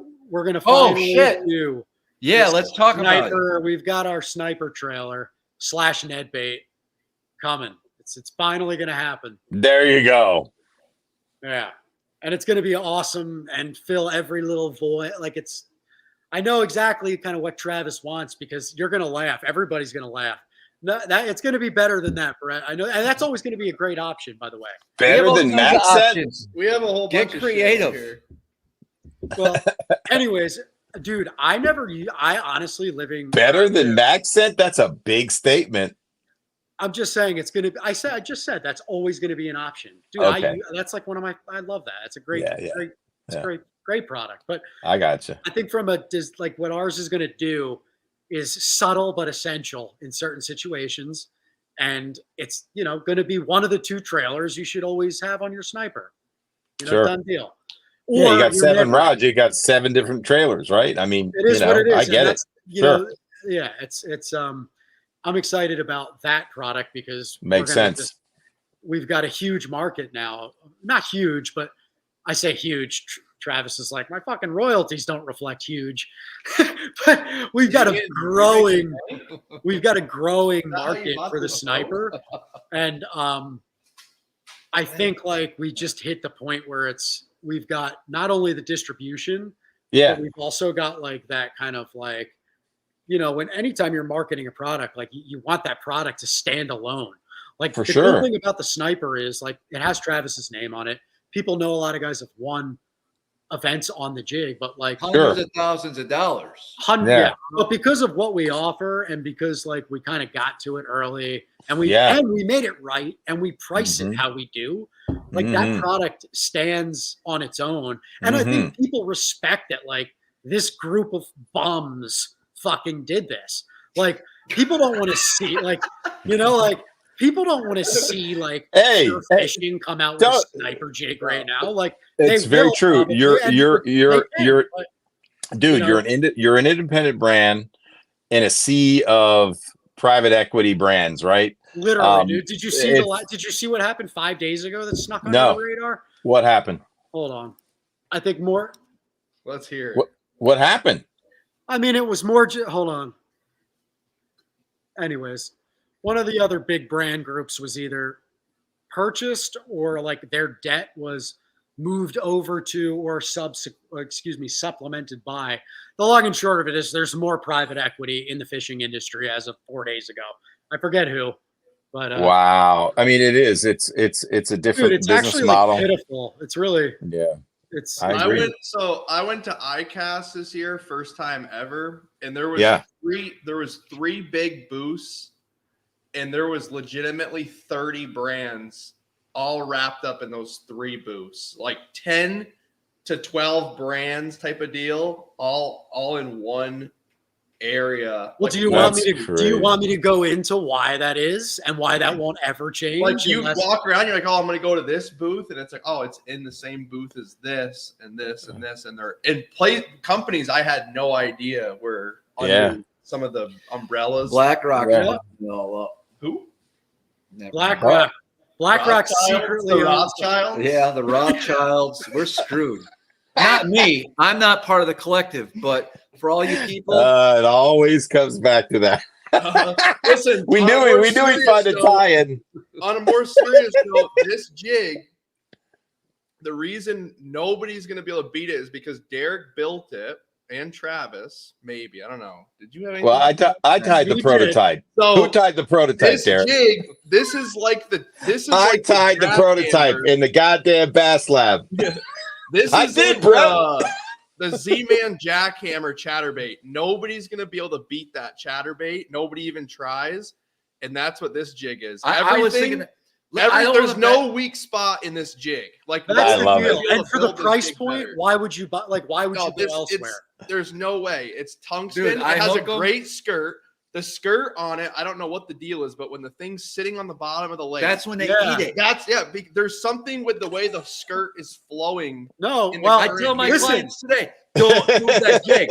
Let it fall and let it sit there. There's a reason for that, but I don't want to. No, don't say Derek. Don't talk, Derek. Derek, don't say anything. It has to do with the jig itself. Don't say anything. But anyways, Derek, don't say anything. No secrets. Even our hook keeper, our little hook thing to keep your hook the little bar sharp, the smallest little details. There's nothing even on. I don't know what you could do to make this jig even any better.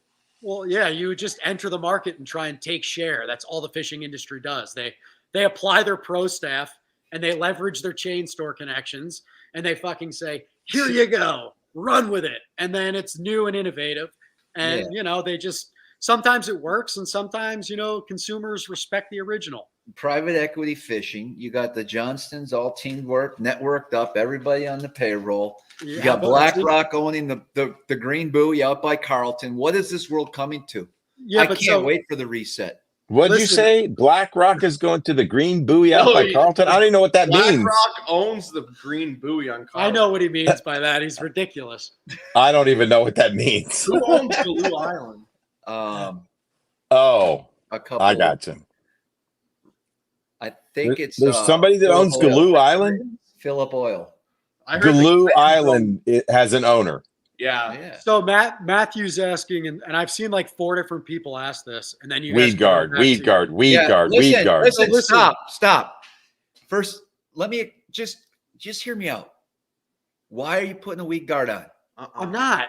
Rip it he's through not. the grass. No, he has Like I did. There's certain jigs for grass. Are you guys gonna let the baby dozer? You can throw this in grass. Thank you. Rip So it out of listen, the grass and get those Hey, reaction strikes. Travis, that's exactly how I caught the first 6-pounder. I went pop, and that fish went boom. So listen, the baby dozer's coming out in a smaller size, and then actually it might come out in 2 smaller sizes with a 2.0 hook and a slightly smaller weed guard. So yeah, there you go. That's coming.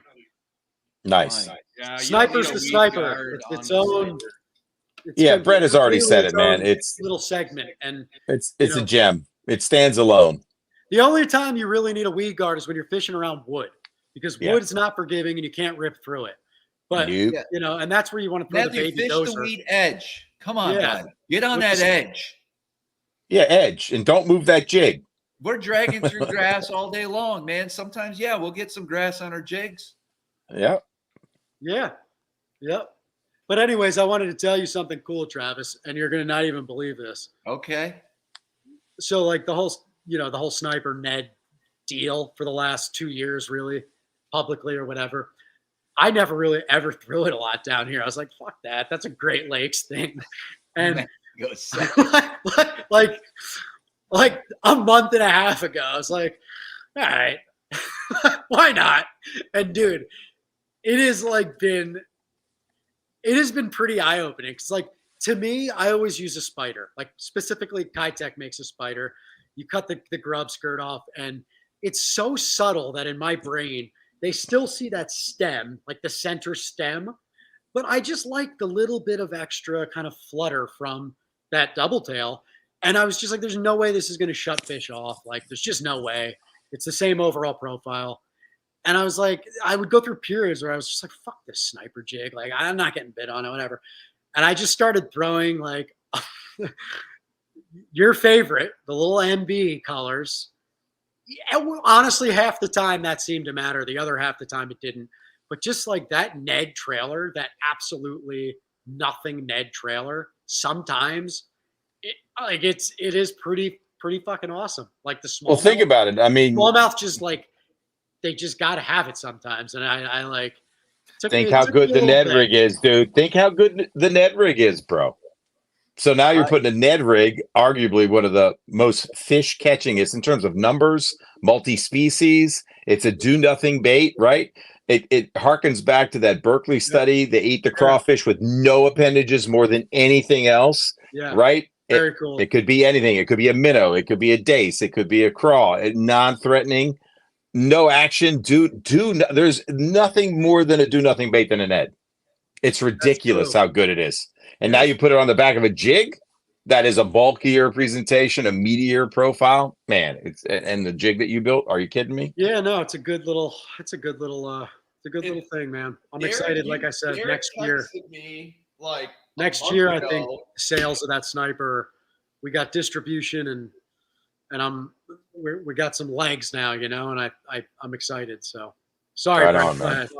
Derek, you texted me like a month ago and he goes, "Oh, dude, I'm smashing like giant smallmouth on Candlewood." And he goes, "On the sniper." And I'm like, "Yeah, no shit." Dude. No, I always threw the sniper. He goes, "Oh, I don't even throw it." I'm like, "It's the best." What sense does that even make? I thought like, oh no, only St. Lawrence and Ontario fish it. No, they need it anywhere. No, here's the deal. I always threw the sniper. TRD on an OW. I got to put them in the boat.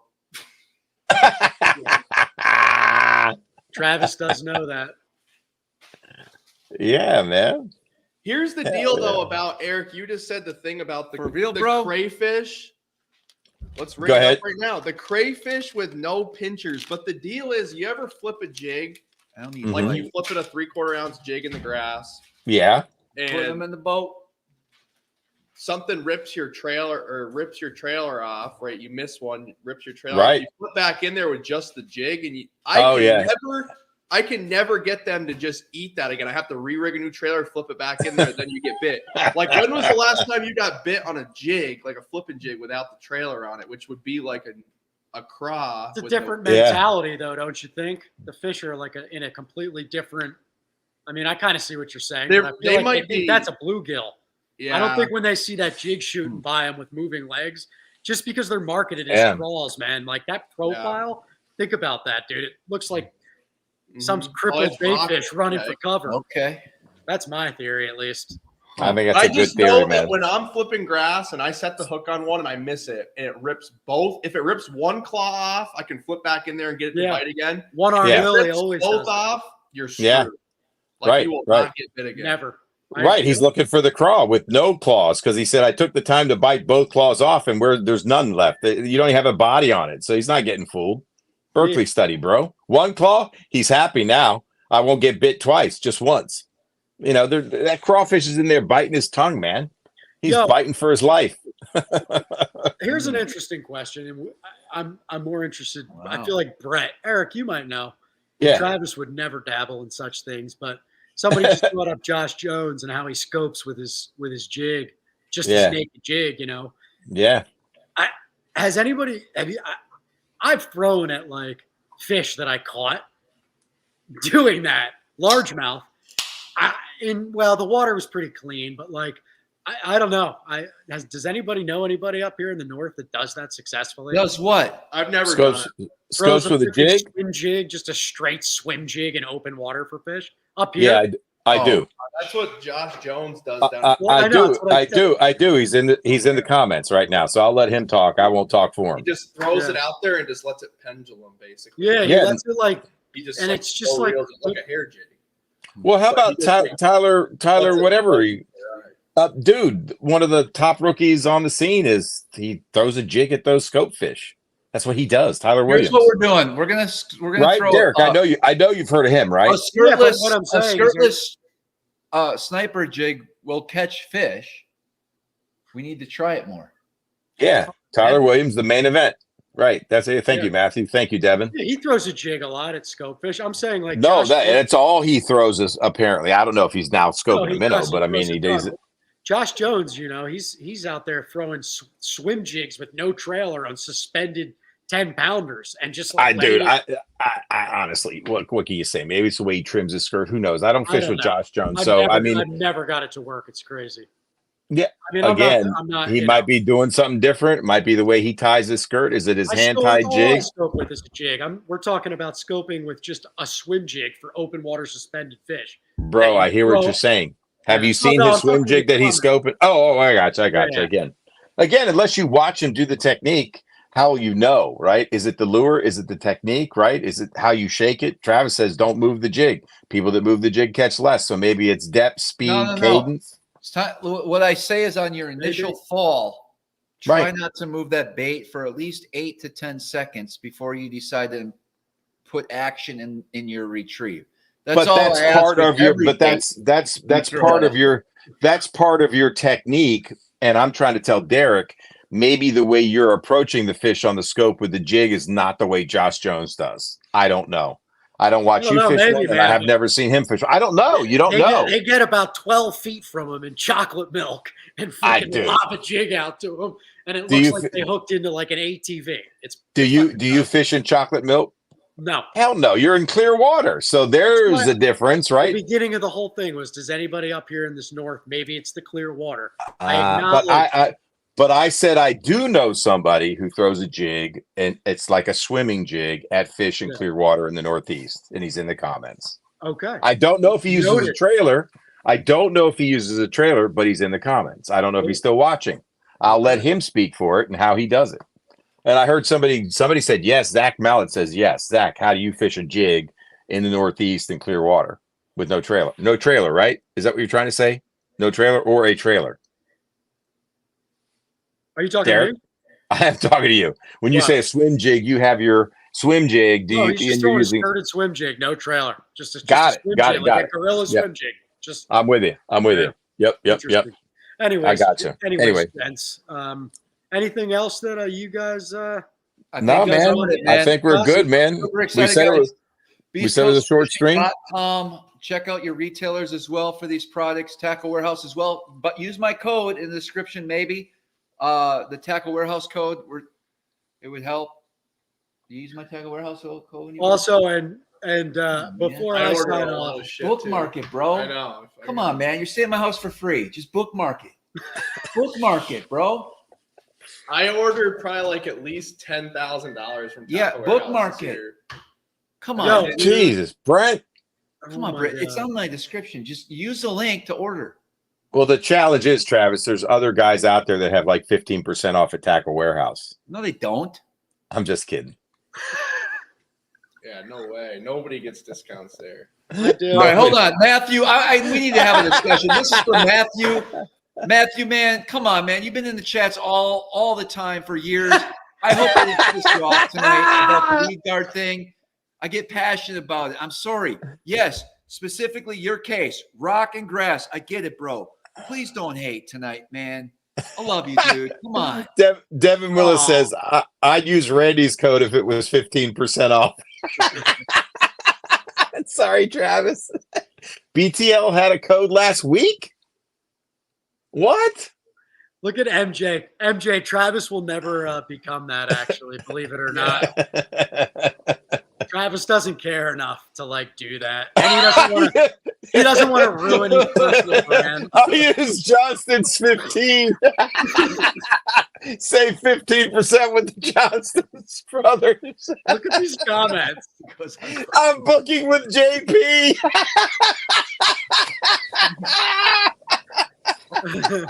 Travis, don't even worry about it. You managed to offend someone every single week. You're good, dude. Perfect. It's just part of the program here. That's why people tune in, bro. Don't even worry about it, man. Yo, listen, those are classic comments. Yes, what do you got? I gotta go to bed. I got such a shitty day tomorrow. I mean, it's gonna be fun. We're gonna be shipping so much stuff. But I wanted to just say seriously, thank you guys. And I'm genuine when I say this. Thank you for having me on. And for everybody that listens and buys Beast Coast, you're not supporting what a lot of you think this is. I think this is a small business. It's 2.5 employees. So we appreciate every dollar that you spend with us. And we do work hard to bring you really good shit. So, keep the support up. And, Travis is fucking Travis, but, he appreciates it too. So, all right. Good night, guys. Eric, Brett, Travis, good night. All right, brother. Take care, Derek, man. Good job, man. Peace, brother. Tomorrow. All right. Later, Gator. All right, it's just you two fools getting ready for the tournament. I love the beanie look with Brent.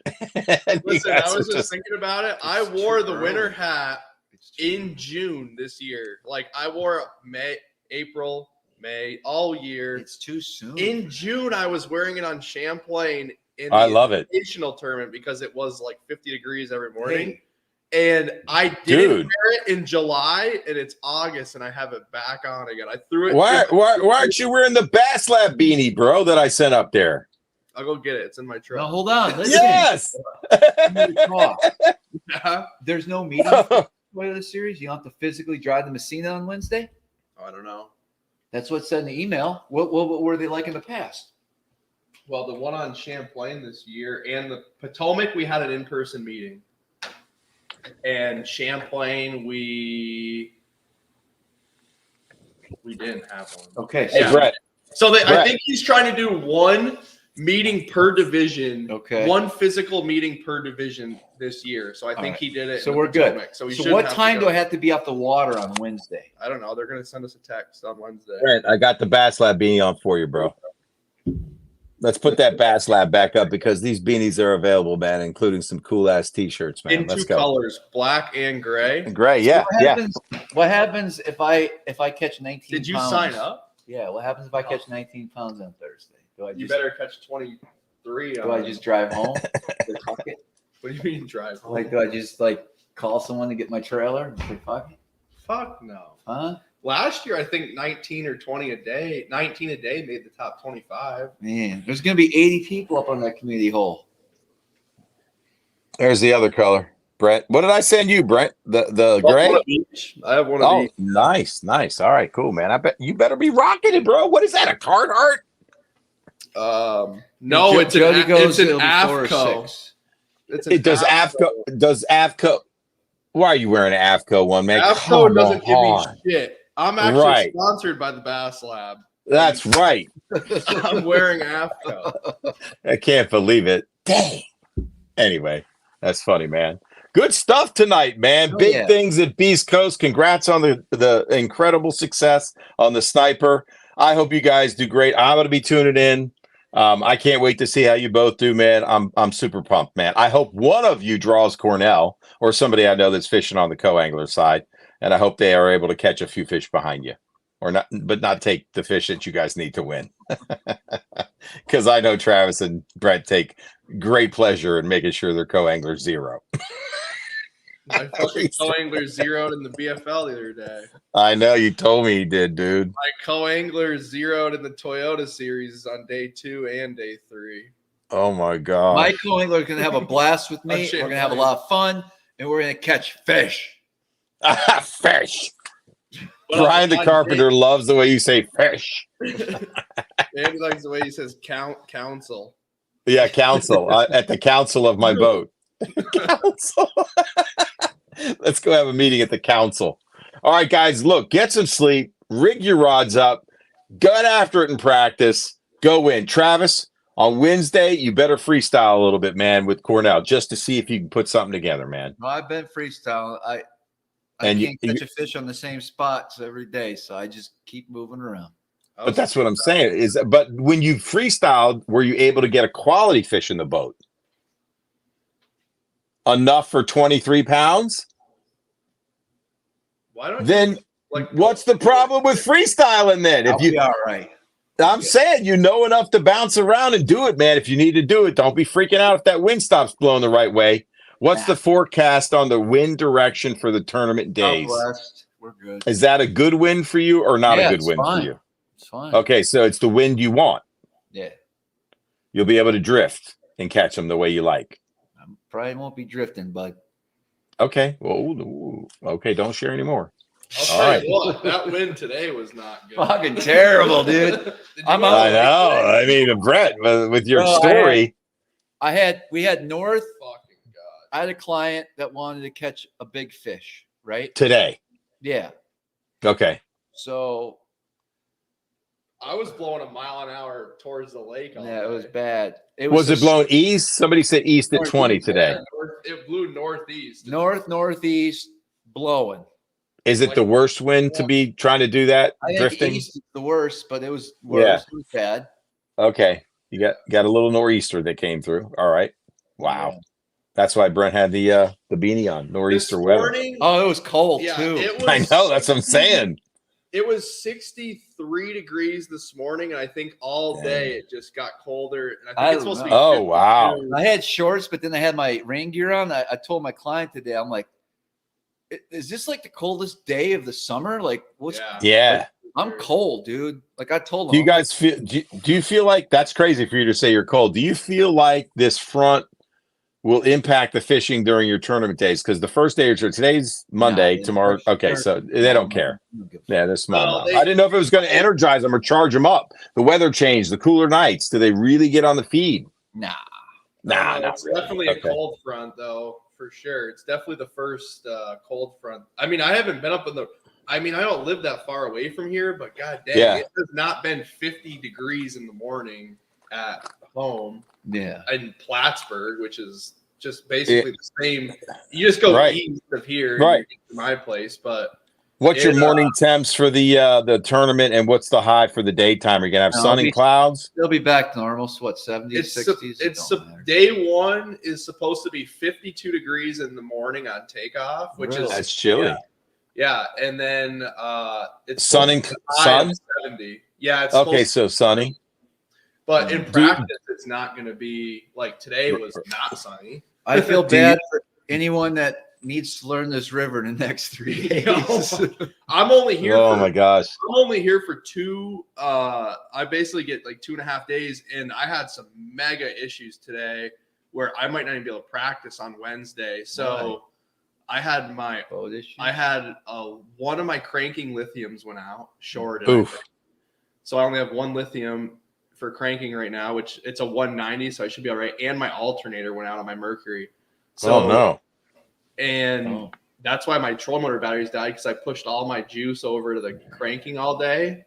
So I killed my trolling motor batteries, and whenever you run, the motor draws like 30 amps every hour when you're running. So I'm worried if I don't get my alternator replaced, that running an hour and a half down and an hour and a half back, it might drain all my juice out of my boat. Like, you're dead in the water. Yeah. So I might have to drive all the way back home. I ordered a new alternator today. Don't they have a crew here? Not Mercury. Really? Yeah. Mercury What? open. They left Waddington. Wow. I think, but Mercury hasn't been coming to these Toyotas, and so I might go all the way back home to my dealer. He's supposed to get an alternator on. I ordered the Verado alternator, which is a little bit beefier. It's supposed to be better for lithiums. The one that is standard on this motor is a 90 amp, and I got a 115. It's like an upgraded one. So I ordered that, and it's supposed to be in Wednesday afternoon. So I don't even know if I'll be able to practice on Wednesday, because that alternator might be like, I mean, it doesn't do you any good if you catch them and you can't, your fucking boat dies under the Ogdensburg Bridge on the way back. I got bad. Oh yeah. Will that help? I might just need, so what happened today to me was I ran out there, and this is like the third alternator I've had go on this motor in the last probably. The first one went at 100 hours. The next one went at 800. You'll be running, and well, I have the app so I can check whenever my charge. But so what I noticed, what happens is you'll be running and your motor will start like shaking a little bit. What? It basically, every time it's happened to me, my voltage is shot up to like 16 or 17 volts. Oh wow. And the boat will like shudder a little bit because it's like over voltage, and it'll like alarm. And it will feel like, what it'll feel like is when your trim pin goes out. You know how the motor, have you ever felt that? Or we felt it. When we felt it. Shaking. Remember, Travis? Stuff shakes all the time. So anyway, your trim pin went out. For me, I was running, and my boat just starts like shaking a little bit, and my graphs all turned off. And I was like, Jesus Christ. Damn. I'm like, my alternator probably just went out. And I noticed the voltage spiked really quick. So I pull up my app, and I run one MillerTech cranking, and I run one Rely on cranking. And so the MillerTech has an app, Rely on doesn't. And the MillerTech was saying like negative 30 amps. So I'm like, okay, my alternator is not working, because it'll show charging when you're running. So my alternator went out. I was like, yeah, probably just blew the alternator. I just put a new one in it in January, so it didn't even last. Like it went like 200 hours maybe. Dang. I buy that alternator, and I go, great. And I only had like 60%. But then one of my Rely on lithium, I was like on the phone with the mechanic back home, and I was like, hey, what can you do? Can you get one? And anyway, I trimmed my motor up, and it was working. Like, because I went to pull the cowling off to just put a meter on it and check voltages. And I go to start my motor, and the motor everything trips on the boat. It just shuts off. Like, I heard a relay trip in the motor, and I'm like, fuck, it sounds like something shorted. So then I disconnected my Rely on, checked voltage on it. It was only reading like 7 volts. So I'm like, that isn't good. Usually they either read nothing, like they're dead. But I've had lithiums fail in the past. And when they get like shorted or something, they'll read like 8 volts or.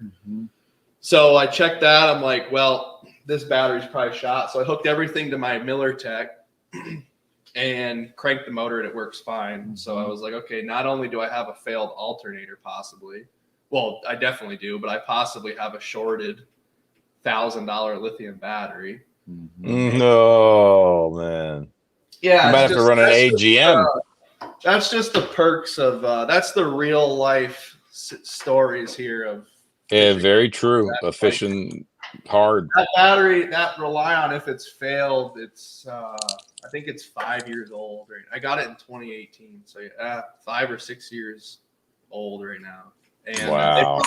they probably won't cover it though under warranty. But Dang. so that's how my day started. So I was like, oh, great. I drove all the way out here.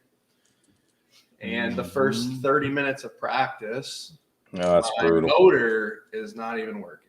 So That's brutal, dude. I don't know. I'll figure it out tomorrow. Like if I might be able to just throw another 12 volt in there, and that will probably be enough for me to run around and not need an alternator, that's why for anybody that's trying to buy lithiums, that's why you need 2 cranking batteries. You need at least, if you're running 36 volt trolling motor batteries, you need at least 2 or 3, because this is what happens. So at least I'm still fishing. If I only had 1 cranking battery, I'd be screwed.